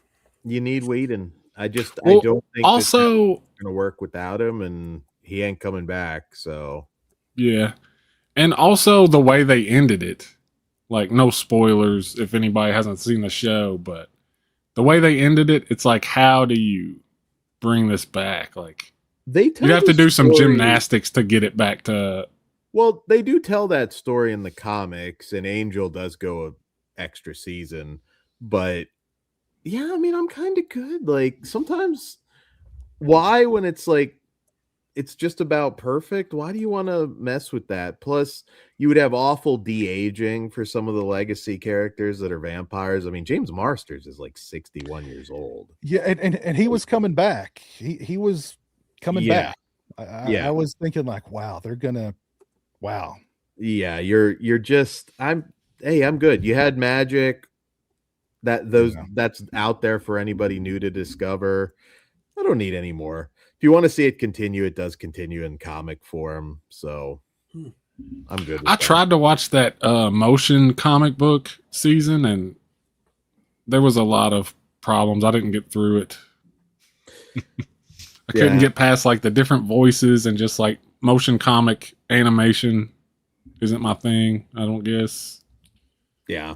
No, I'm okay with it. I'd rather I hear from some people it's like, well, I just like to see it no matter what. And I'm like, well, I don't want like a mediocre Buffy. Like that back then, I mean, that was pretty cutting edge, that writing. I mean, a lot of people ripped off Buffy over the years. They did. Well, I kind of feel like that's like a thing with, because I've seen that all my life where people was just like, I just want more of it, and it's like, well, you know. Yeah, but you don't want to shit. You don't just want anything just because it's got the name on it. You want it to be Mhm. good. You Yeah, want it to like hold up to the standard at least. yeah. And I don't even remember like the worst of what Whedon was like accused of, but like if you're not he is a very good writer, and I just think just trying to mimic him would just be a disaster. It's just going to look like Temu Buffy. Yeah. Yeah. And Cliff brings up that they're doing fire. They're trying to do Firefly. Like an But animated Firefly. Yeah, but I heard it's supposed to be animated. So like Yeah. I don't want to see an animated Firefly. I'm sorry. I'm sorry. No, it's too far gone to bring the show back at this point. You can't capture that same magic. And I loved Firefly, and I loved yeah. I loved Yeah, Serenity Firefly too. was good.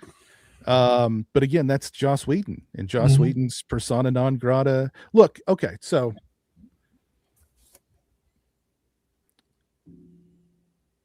Roman Polanski's okay.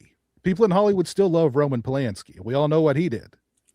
I'm not saying what Joss Whedon did wasn't bad, but it didn't involve drugging a lot. Yeah. So, well, also correct me if I'm wrong, but isn't he just kind of accused of being hard to work with?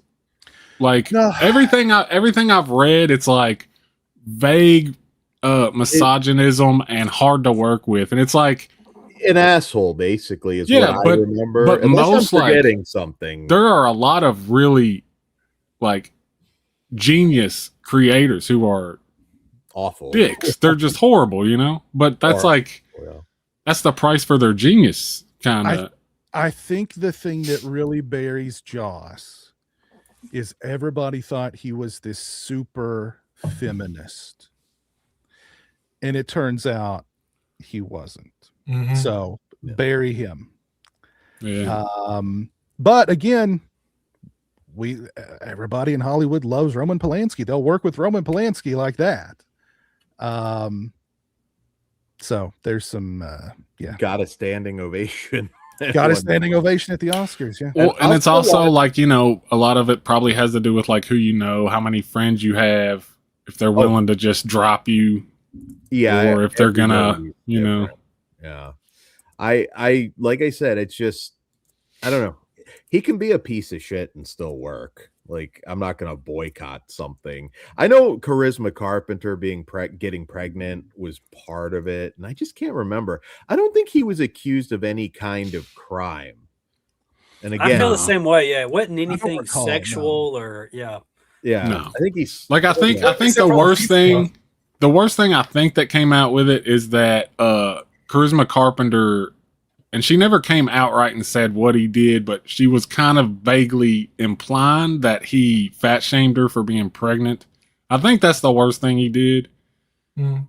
And it's like, I don't know, man. I mean, his barely disguised foot fetish is also kind of weird, but it's a fucking known thing in Hollywood for a lot of people and directors. I mean, if you watched Firefly, or Serenity, you picked up on that. Yeah. That's what I said, barely disguised. Mm-hmm. So I just looked up Joss Whedon allegations, and there's the Charisma Carpenter allegation. He was casually cruel and toxic, verbally harassed her surrounding her pregnancy. He was unprofessional to Ray Fisher on Justice League. He threatened to make sure that Gal Gadot would not have a career if she didn't do what he told her while making that movie. And according to, there was on-set misconduct, reports of Whedon, inappropriate behavior towards young actresses. Doesn't, you know, so like so all the proven stuff is just that he's a dick. Right.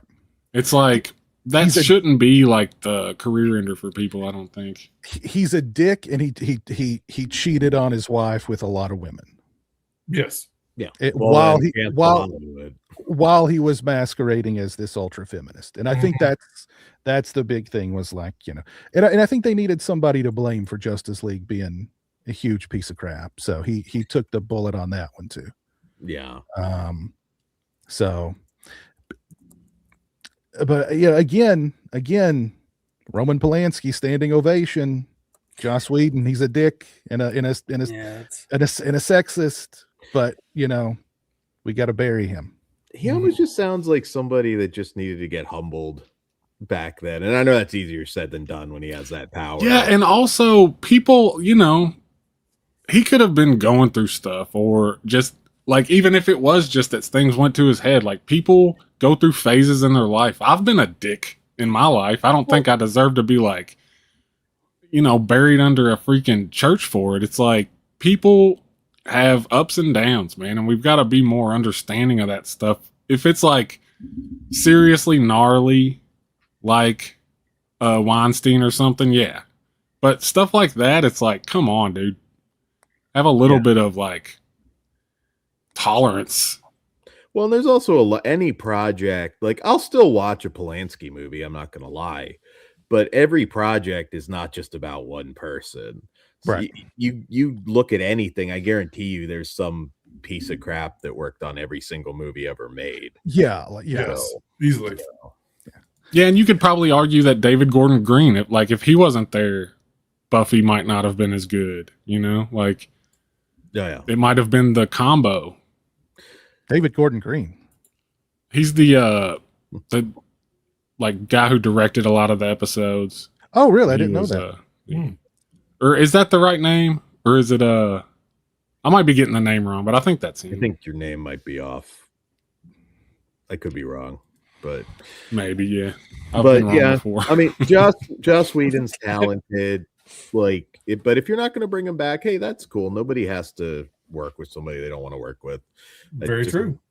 Let it be done. That's yeah. Do y'all know anything about an X-Files reboot as well? That's apparently happening. Again? Didn't they already try reboot before? I know they added the seasons. They did a season 9 or 10, whatever it was. But I think this is going completely with a new cast. Or it is. Yeah. I think Jordan Peele's producing it. Is that right? I think it's Jordan Peele. Is it Peele or is it Coogler? Oh, it's Coogler. I think Coogler. Yeah. Hey, I'll check it out. I'll give it a fair shot. It's gonna be I mean, X-Files is like one of the top 2 or 3 shows of the entire 90s. I mean, with cultural phenomenon. So it's gonna be tough to live up to that. I'm glad it's not Peele after what he did with Twilight. So I didn't catch any of that. Is that already done? Oh yeah, no, that was one and done season, I think. Yeah, I never watched any of that. You're not missing anything. we do have a confirmed foot fetishist in the chat tonight. Oh, foot fetishes are the most vanilla thing on planet Earth. Well, you just wanna make it sound vanilla. Your own little right fetish. Okay. All right. We read right through that, pal. Okay. But look, you do you though, okay? You do you. And to clarify, I was talking about Drew Goddard earlier. I don't know why I said David Gordon Green. The D and the G I can see kind of. Yeah. Thank God he didn't. Let's see what else is going on in the chat here. Yeah, we could talk about that. I guess I posted about this the other day too. So now people have said that it's Much Ado About Nothing. But let me pull this up here real quick. If you know Jamie Lee Curtis, you know that she did H2O for the fans, but then she said she just did it for the money later, years later. Then she said she did, this new trilogy for the fans, but now maybe she's backtracking on that. She said she would not have returned to the Halloween reboot if she knew it was going to be a trilogy. And then she calls Jason Blum cheap because he doesn't pay people. Now, according to some people, the article, that might be a little clickbaity. That the article is she comes off more kind of, I don't know, jokey or whatever. I don't know. I didn't read the article. But I mean, it kind of falls in line with what she's done in the past. She only does horror for the money. She knows she's a big draw in the horror community. And, when she wants a payday, she goes to horror. And I know, and I think it's odd that she was saying that Bloom's cheap, because Bloom backed up a dump truck full of money to get her in Halloween 2018. She had a producer credit on that thing, so she got a piece of that big back end. She's probably getting a nice hefty royalty off of that. So what I heard was that she was paid $5 million to be in it. She had an incentive that if the movie performed above certain number, she got $5 million more. So she got $10 million total for Halloween 2018. And of course, I'm sure, as a producer, she probably had some of that back end, and she's getting a pretty good royalty off of that too, I'm sure. So Yeah, she's Not fine. good enough. Mm-hmm. Bloom could fund like 8 of his turds with her salary. yes, he could. Yes, we could Yes. have 8 of those. That pool movie, whatever that was, he could have made 8 of those. Yeah. Oh. Well, Terrible. I'm all for Bloom hate, so Mm-hmm. But what's funny is Bloom would probably read that and go, "She's right."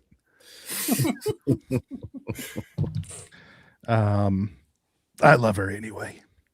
So I don't know. That's good old JLC being JLC. Barney says, I predict she'll be in another Halloween movie. You know what? If somebody backs up a dump truck full of cash to her house, Yeah. she will be. there She you will go. be. Yeah. The last controversy with her, wasn't it had no idea who Danielle Harris was? That was Yeah. And she cold shouldered her and Scott Taylor Compton, which I mean, to me, yeah. JLC doesn't know who Scott Taylor Compton and Danielle Harris are. Mhm. But also, shouldn't she though? I mean, I'm not full on against her on that, but it would have been nice if she could have at least like Googled some stuff so she knew what was up, She's a big Dead Pit fan. It was just her like disliking. Get out of here. Jabroni. That is really surprising how she wouldn't know the character that was in a newer version. She played her. She doesn't watch horror. She's not into horror at all. She probably thought Danielle and Scott Taylor Compton were just like two fans, or not even fans, but like 2 people that worked for the whoever that was putting on the red carpet that just ran up to her for a picture, and she was like, "Take it, hurry, and let me go." Well, but a lot of people though have a respect for the thing that got them started, and she like obviously doesn't, and she's like very like outspoken about how far from that she is, but like it's a little bit shady to just be so disrespectful for the thing that got you here in a way. Apparently she did make it up to Danielle Harris. She called her and apologized and sent her kids some books and this and that. So her like helper did. She didn't actually do it. Yeah. but even then, I guess Scott Taylor Compton didn't get anything. So she was like, "Screw you, Compton." Got the shaft. Yeah. You didn't even get the unreleased script of True Lies 2? Man, Jesus. So she made up with Danielle, or her PR did, but Scott Taylor Compton's still on the outside going, I played you in Rob Zombie's movie, and then JLC'd go, "Rob Zombie, who the hell is that?" Mm-hmm. That sounds like some kind of pornographer.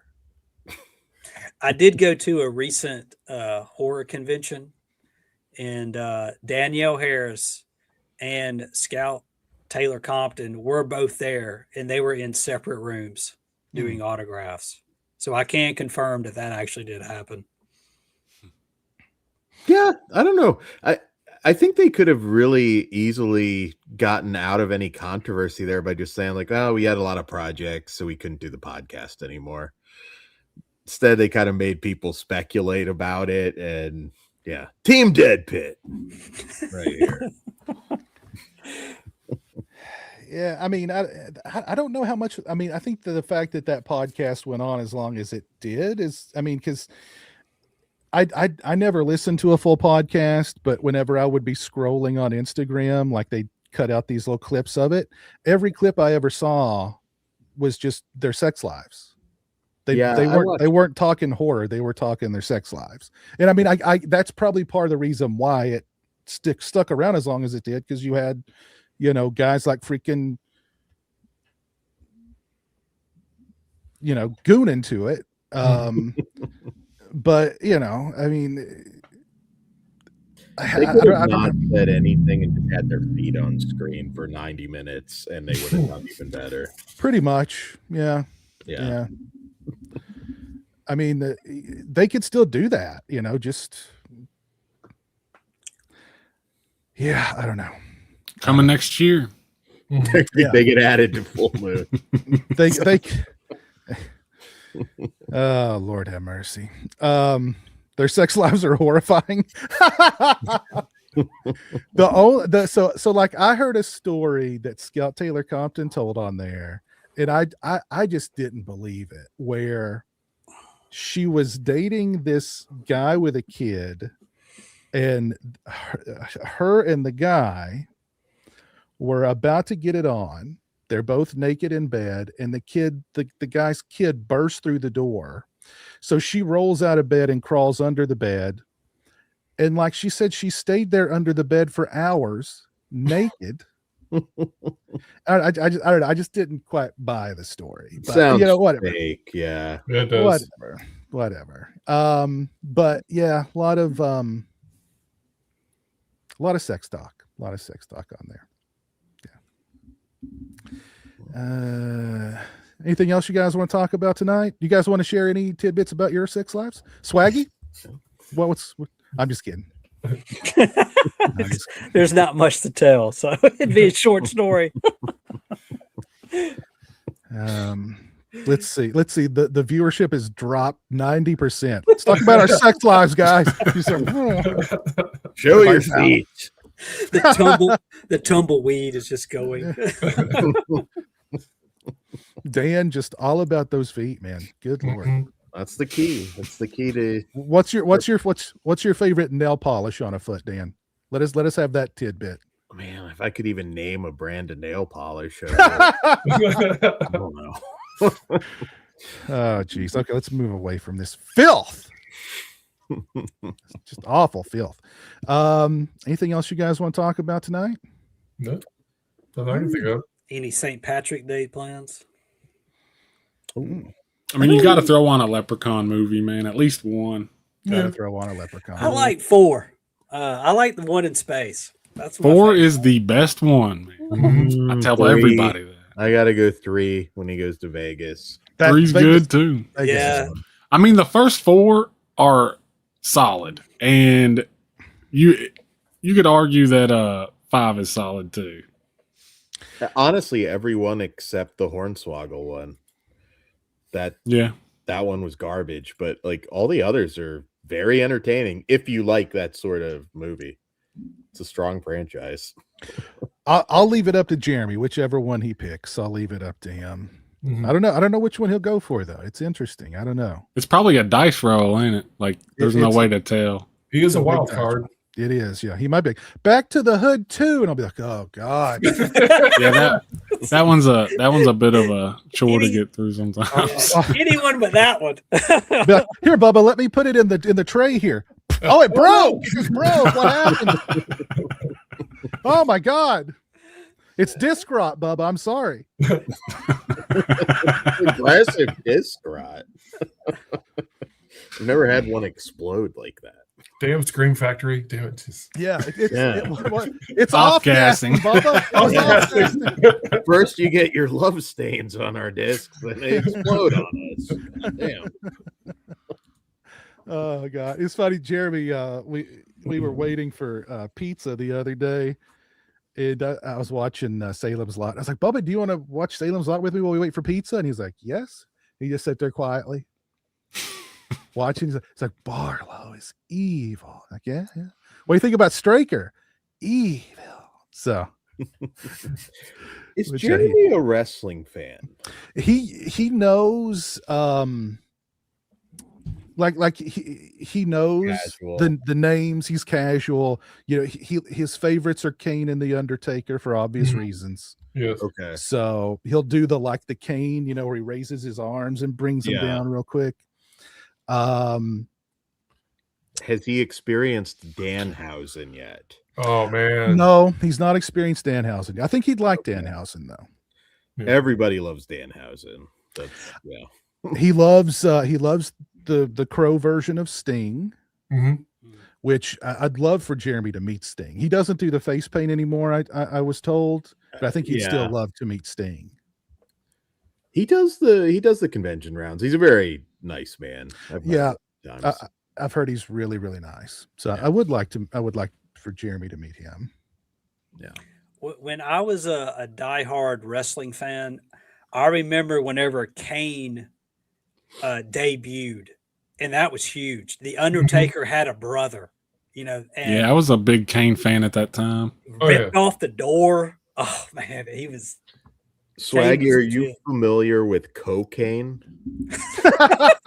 I am personal friends with cocaine. I can't. What about blue cane? I don't know blue cane, but I do know cocaine. What about corporate cane? There's a lot of canes out there. There's a lot of canes out there in any circuit. Yeah. Chasing the Colombian whites. No.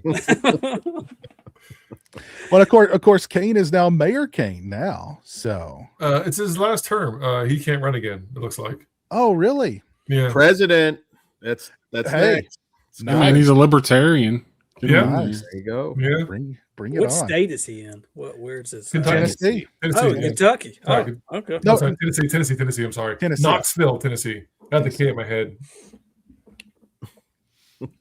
No, but when the year that he debuted, I got I mail ordered from like some WWE catalog the Kane Halloween, like the mask. It was like one of those cheap Ben Cooper style, like thin plastic ones.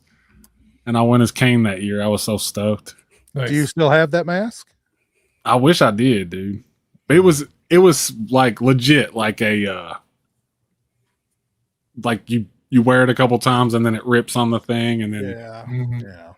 but Yeah, that was whenever Paul Bear was around and stuff like that. Paul Bear was so great. He was so good. So good. Kane's alive, Undertaker. Yeah. He would carry that urn and stuff like that. Yeah. He was so good. Percy Pringle. Yep. He was so good. Oh man. We've had Corey in the chat. We're gonna be hanging out with Corey here pretty soon at Full Moon. Hell yeah. Anybody in the chat planning on going to Full Moon Tattoo and Horror Festival in Nashville next month? I'm excited for Emily Perkins personally. yeah, that's probably, if I meet anybody, it'll be her, I think. Yeah. I'm feeling Amy Steele. I kind of want to see her. She's cool. I've seen She's her at cool. a bunch of cons. She's a nice lady. Yeah, she's cool. I've never met Lauren Marie Taylor, so I'm looking forward to meet her. Yeah, I don't see her get booked like as often as some of the others. Like I think our buddy Jay is planning to meet her. There's actually a bunch of people there I've never met before. Like I've never met David Arquette. I've never met Jamie Kennedy. I've never met Greg Nicotero. Derek Mears I've never met. Super cool guy. Oh, Frankenhooker. Frank- Patty. Oh yeah. Patty Mullen. Sherilyn Finn. Jeff Kober from Buffy the Vampire Slayer and The First Power and all kinds of cool Everything. stuff. Yeah, he was in Buffy like 3 different roles, I think. Yeah, he was. Yeah. But yeah, Patty Mullen, Frankenhooker is going to be there. I've never met her. I was hoping they had booked they'd booked a lady from Prom Night 2 last year, but she couldn't make it, and they said they were going to book her this year, but that's not happened yet. Yeah, I keep waiting. I'm thinking maybe it's not going to happen now because they posted like the big collage photo with all the guests. So, but unfortunately, I would have loved to have met her. Catherine Isabel with Emily Perkins would have been sweet, but Yeah, that would have been sweet. Yeah. But that's going to be fun. That's next month. I mean, that's only really just a couple of weeks away at this point. Yeah, really. I mean, geez, it's not far off. So we'll be back in Nashville, hanging out, drinking some chongos, and Is there a new drink that is going to be brought here, or are we going? I'm thinking about purple. You know how last year I brought the Death Row Records seltzers? No, hold on. Listen. Originally, I was looking for Snoop and Dre make a canned gin and juice that I was looking for. Mm-hmm. And I got the Death Row one. I'm going to try to get the actual Snoop and Dre canned gin and juice this year. And if I do, I'll bring it. I have been told that Stingray is making the chongos extra fierce this year. So, Oh yeah. What I was gonna say is, me and Sam are getting there early. If we make a liquor store run, I may try to make Reanimators. I don't know. I'll see if I can. Hell yeah. ooh. I will Swaggy, try what night are Reanimators. you getting there? I really don't know yet. It sounds like y'all tend to get there a day or two before. So Yeah, a we'll lot shoot of us for are going to that. be there Thursday. Yeah. I'll be I'll there. be there Thursday. Yeah, I'll probably be there Thursday. I don't know exactly what time, but I'll be there before dinner, I think. Man, what are we going to do, guys? We can do anything. Yeah, no. Let's take over whatever area we end up in, like the usual. Hell yeah. I always like the trip to that retail store. Oh, that big, McKay's. yeah, the McKay's. store. McKay's. Yeah, Okay. McKay's is good. That's always I always look forward to that. Well, Corey is talking up this place he found. It's like they have live music and food trucks. Yeah. Okay. And that sounds really fucking awesome. Like, I'm pretty stoked about that. Yeah, I'm excited for that. And we're mapping out I'm- the food this year. Food Yeah. trucks are always legit. Yeah. They put it in and out. I'm gonna push for us one day, some of us to go to In and Out because I want to hit that up. For That- sure. Do they have That's one not open bad. in Nashville now? Yeah. Okay. Okay. It just opened like I think the end of last year, I think it might have been when it opened up. I've never had In and Out, so this will be a first for me. It's not bad. It's pretty Good good. stuff, man. The burger place we went to last time wasn't bad. It was okay. What a burger. No, not Whataburger. No, the one. Were you there? We went to that other burger place near Walmart. Way back. Way back. Yeah, way back. Yeah, way back. Our entire Discord is like Chris and the burgers that he eats. You need to just do a traveling burger show. I mean, I love hamburgers, dude. I'm not gonna lie. I was gonna They're a say, passion. like, I'm looking like every day. It's like, how many burgers? Well, that was Burger Week though in my town. So that was a special. I was getting, me and my friend were getting 2 a day. Trying to try as many as we could before the week was up. I mean, a burger is the ultimate food. You've got protein in it. You've got some carbs. You've Exactly. got the veggies. You know, you just cover all the Dairy with the cheese, man. dairy with Yep. the cheese. Yep. Yeah, It's like pizza. It's one of those perfect foods. exactly. What was Chris. the winner for Burger Week? Do you remember? Or is it? Well, there's this little coffee shop. That's the thing. The winner, I didn't try them all, but out of the ones I tried, the winner was a coffee shop. But they made one that was like Bucky's barbecue sauce themed. Mm. And that sauce was insanely good. It was like liquid candy almost. It was really good. Chris, do you go with the mayonnaise on the hamburger? Oh, hell yeah.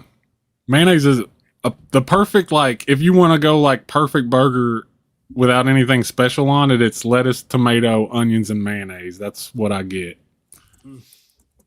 I like just a little. I just want a hint of the mayonnaise, just a hint. I don't, some burger joints, they just soak. Like you take a bite and like it's just like dripping mayonnaise. Oh man, I'm a mayonnaise boy, man. I dip my fries in mayonnaise sometimes, dude. Oh. Mayonnaise is a beautiful thing. Oh, It's so No. good, dude. No. You don't realize that it's the base for everything you eat, dude. Any sauce you go is. get That's is the only usually way- an aioli, which is just mayonnaise with something thrown in it. But that's the only way I can eat mayonnaise is you have to hide that it's mayonnaise. Not true, dude. Oh, no. Go get a jar of Hellman's. Oh, no, Go no, make some fries and I dip it in literally Hellman's tried this. mayonnaise. I can't do that. It is No. good. No, not for me. Dukes. I Dukes literally tried to mayonnaise. make cane sauce and other kind of sauces with mayonnaise. Me making it makes it terrible because I know it's mayonnaise. I don't know why it is. Oh man, It's a mental block for me. I just can't stand mayonnaise. that's a shame, dude. I know. I mean, hey, I hate ketchup. Like everybody's got their thing. I know ketchup is like the agreed upon official dip, but I've never really liked it. So you don't like ketchup, really? Wow. Man, it's just I like love ketchup. it's just like they crush tomatoes up and then put sugar in it. It's like not that great, I don't think. Well, it's the Damn. sweet salty combination that makes it work. That's how I eat my Right. scrambled eggs, With- man. I with gotta have the- ketchup. Of tomatoes. The acid also adds to it. You know what was not half bad at all was that big arch at McDonald's for a McDonald's burger. You mean the double quarter pound that's basically Big Mac? No, it's better than the Big Mac is not as good as it used to be. Well, This it's because is- the Big Mac has the extra bread and the smaller patties. This is just minus the patties, minus the extra bread, bigger patties, same shit. I swear it's better. I don't know. Yeah. Maybe it's just the way they make them out I here. still haven't tried it. See, I've been meaning to do a video with Jeremy for the Big Arch, Mhm. and they've reportedly improved the Whopper somehow. See, hold on though. There's a conspiracy. Me and my patrons talked about this. Whopper didn't No, go- there's a conspiracy. He I did thought cover you were this. on this. They you know how they came out with the new Whopper and then it's in a box now, and they're Right, saying because the Whopper always got squashed. Right. I've been eating Whoppers my whole life, guys. It was like me and my dad's like place to go. I've eaten a lot of Whoppers in my day. They shrunk that bitch. And I think they're putting it in that box and saying like, oh, it keeps it from getting squashed to like hide the fact that they shrunk it. Like they're saying it looked bigger because it was squashed. They shrunk it. If they shrunk, the I know Whopper, this. If they shrunk the Whopper, I'll be pissed. They did, dude. What's that? It used to be, I mean, it's the I mean, Whopper. the Whopper And now, was huge, now yeah. it's like now it's about as big around, I would say, as not like a Whopper Junior, Mhm. but in between a Whopper Junior, like a normal cheeseburger size. And I was like, I got it. I was like giving them the benefit of the doubt, saying like maybe they just didn't have the stuff and gave me something. And then my wife got me one like a week later at a different location, and it was smaller. I'm pretty upset about it. I don't think anybody's caught on or talking about it, but No, people noticed. But Yeah. did it taste different? I mean, I didn't notice much. The bun, I guess, is supposed to be improved, and it's like a little sweeter, I think, but it wasn't a huge difference in taste, I didn't think. Okay, I need to do that video with Jeremy and get down to the if they've shrunk the Whopper, that's like They did, dude. that's Mhm. not cool. That's not cool. I've been eating Whoppers since I've started forming memories, man. I really like Burger King's grilled chicken sandwich. The hot one. Those are really good. I miss the tender crisp. You remember that? I thought that was their best chicken sandwich. Was that the big long one? No. Oh. That was the original chicken sandwich. But the tender crisp was like the 2000s. It was really good. Fast food's got to improve a lot of stuff for the prices now They because do. Yes. like you go It's to like sit down restaurant prices. yeah, I'm every time I'm like, let's just go sit, even just Mm. Applebee's at this point because like it's gonna be the same price. Yeah. Yeah. Yeah, that's where I started a while back. Like if I was thinking about going to like McDonald's or something, I would go to Five Guys instead because it's like maybe a dollar or two more, Mhm. and the food is so much better. If And then- that, Yeah, yeah. like your bag full of fries. Now. Yeah, You know my biggest vice, and it's almost always good at no matter which restaurant you go to, is the Arby's mozzarella sticks. They are. are good. They're good. Arby's mozzarella sticks are underrated. Big They time. know how to do them, and you'll go to some places it's just dry, like I also do enjoy their potato wedges. Are pretty good too. Those big like triangle of fucking fried hash brown. Mm. when I've not I had do those yet. fast food, Arby's has probably moved into the #1 spot as far as like the Yeah. big gains. it's underrated, man. It's It beats Yeah. got Cheddar's some good stuff. It's way up there for Jeremy. I'd say Jeremy's current top 3 is Arby's, KFC, and of course Taco Bell. Mhm. Yeah, Yeah, they got a hamburger now too. Arby's. Mhm. Yeah. Yeah, it's pretty good. Interesting. They had an Italian hoagie for a while that was really good too, but they discontinued it. But you're right. Those mozzarella sticks at Arby's are underrated for sure. yeah, they're just get them hot. Like they're better than most restaurants' mozzarella sticks. And they've got that Bronco berry sauce you can dip like either mott sticks or their jalapeno poppers in. That's good. Well, and they've got this promotion going on right now. It's called the it's like a box for $7-8. You get a sandwich, curly fries or fries. You get 2 mozzarella sticks and like a apple roll thing for dessert, which is and a drink. So I mean, it's a pretty decent deal. That sounds like Jack in the Box back in the day with like the up late night kind of snack thing, whatever it The was. munchie menu or whatever. Yeah, the munchie menu thing. Yeah. Yeah, a lot of them did that. I know the Biggie bag at Wendy's was like that a lot because it came with like the burger, fries, and then like 4 nuggets. Yeah, that's Jeremy's go-to is the Biggie bag at Wendy's, and a cherry Coke, of course. Of course. Let's see here. What's going on in the chat? Somebody was going to say something? Oh, Hokum. We didn't bring that up. Oh, Hokum. I can't wait for Hokum. I've not Yeah. watched the Hokum and Obsession. I can't wait for it. Yeah, I think Hokum, based on his record, that could be the movie of the year, possibly. Yeah. I definitely need to watch that then. Wow. Watch Caveat and Oddity if you haven't seen it. Those are both great. Oh yeah, I did love Oddity. Yes. Yeah, they're the same universe. I'm guessing this is the same universe too. So yeah, I'm pretty excited for that. Yeah, I'm excited for that. And Obsession, big time for Obsession. Big time. Does Jeremy drink a Sonic Cherry Coke after drinking a Coke at the movie theater? Well, it's Pepsi at our local movie theater, and that just doesn't quite hit the spot like a Cherry Coke from Sonic does. So, Dan and I are both excited for Ready or Not 2. So, anything else you guys want to talk about, or you want to?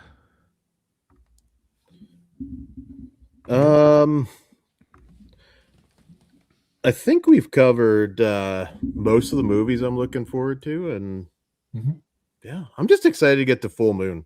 My brain now fog because of the food. I'm gonna go be a fat bastard after this trip. Yeah, I don't really even care about the con. I'm just psyched to see you guys. Oh, exactly. That's the main reason to go. Yeah, it's good. It's always a good time. It's always a good time. Oh yeah. And it's going to be here very soon. So very excited. Before you know it, baby. Let me do some shout outs here and then we'll call it a night. Shout out to Chris. Thank you for the $4.99, sir. Appreciate that very much. And let's see who's still with us here in the chat. View Parallax is here with us. Thank you for hanging out. Nick, thank you for being here. Yeah, look, I mean, you can spend, like, fast food is not cheap anymore. And sometimes it's not that fast. No. Yeah. I I make jokes about that, how they've kind of lost their purpose because they're not cheap and they're not fast, and like it's not even really food. So it's like, I mean, like Dan said, you might as well go to, Applebee's or a restaurant like that where you get a better meal because you're going to pay about the same, really. Especially if you've got multiple people. Justin was with us tonight. Thank you, sir. Ghost. The ghost with the most. Yeah, Thank Ghost. Get on that, man. Hell It's gonna yeah. change your life. Yeah. Has Good. Ghost ever been to Full Moon? No? nah, he was gonna come this year, but it fell through, I think. Ben Grimm was with us. Big Ideas. Raider Dave O. Let's see. Weston Warner was here with us tonight. Our boy Corey from S'mores Indoors. Cliff Booth. He was okay tonight. Only one dragging of Feruza through the mud. That's He good did for it him. twice. I keep track. He did it. Oh, okay. All right. The second one must have slipped past me. Let's see. Chris, where can we find you on social media, sir? Retrocrypto.com. Go get shirts and stuff, and Slasher Home Video on YouTube. The tallest Chris, where can we find you? At Bonus Pretzel mainly on X. I have other places I never bother with, so that's mainly what I'm on. Okay. Swaggy, where can we find you, sir? I'm just on Instagram. It's John's Cool World. Check it out. Now, Didn't you win some sort of award recently? Yeah, in a local photography contest, I got an honorable mention. Congrats. Thank you Nicely so done. much. Yeah, appreciate it. Yeah, Nicely done. Nice. Nicely done. yeah, I was kind of surprised with that one. So thank you, Biz. Appreciate It wasn't for most swagalicious. it. I wish. I wish. Decided at full moon. Yeah, exactly. What was the photograph of? So it was for there's like where I live, there's like a 30-mile trail that they've put in for bikes and walking and that kind of stuff. Mhm. And it was just to advertise for that trail that they made up. So I'd taken a picture, and I I got like a free lunch out of it. So Hey, free lunch is a free lunch. yeah. So I'll take it. So that, and they put it up, and it's displayed like in a local area and stuff like that. Very cool. That's very Thank cool. you. Dan, where can we find you? Flesh Wound Features here on YouTube, visited by Voices Network, also on YouTube. And also now Flesh Wound Features is in the wrestling business. So check out our last show, Welcome to the Grindhouse. And we got some big horror movie themed wrestling shows coming up. The next one's going to be interesting. I can't say what the theme is, but July, you can maybe figure it out. Okay. So somebody is going to get a firework placed where no one should ever have a firework placed, I'm guessing. That could happen. Hey, David Arquette might show up. You never know. Yeah. Entirely possible. Look, pitch him at full moon. Say, look, hey, I got promoter here, Yeah. You got to put a belt on them. Yeah, exactly. I will. This is not connected to us at all, but if you guys out there missed the Attitude Era, check out what JCW is doing right now. JCW Lunacy on YouTube. It's Vince Russo booking it, and it's the Insane Clown Posse's group, and it's very different. So if you want different, I'd like to think we're different, and JCW's different. So is it Juggalo Championship Wrestling? Yeah, it's a little more. I don't mean to crap on early JCW. It's a little more legit now than it was. Yeah, it's been around forever, hasn't it? Yeah, they've been around going on 20 years. Actually, it might be about 20 years now. But yeah, it's fun. It's free on YouTube. Check that out. Okay, very cool. All righty. Well, thank you guys for hanging out with me tonight. I appreciate it, and thanks to everybody who watched. Thank you all for being here. Appreciate that very much. And I guess the next time I see you, gentlemen, it'll be in person. So, and then of course we'll have to do a wrap up video together like we did last year, and go into all the. Well, not all the details. We can't share them all. There'll be some shenanigans. You're safe, Flaggy. I'm not gonna. Yeah, they're all.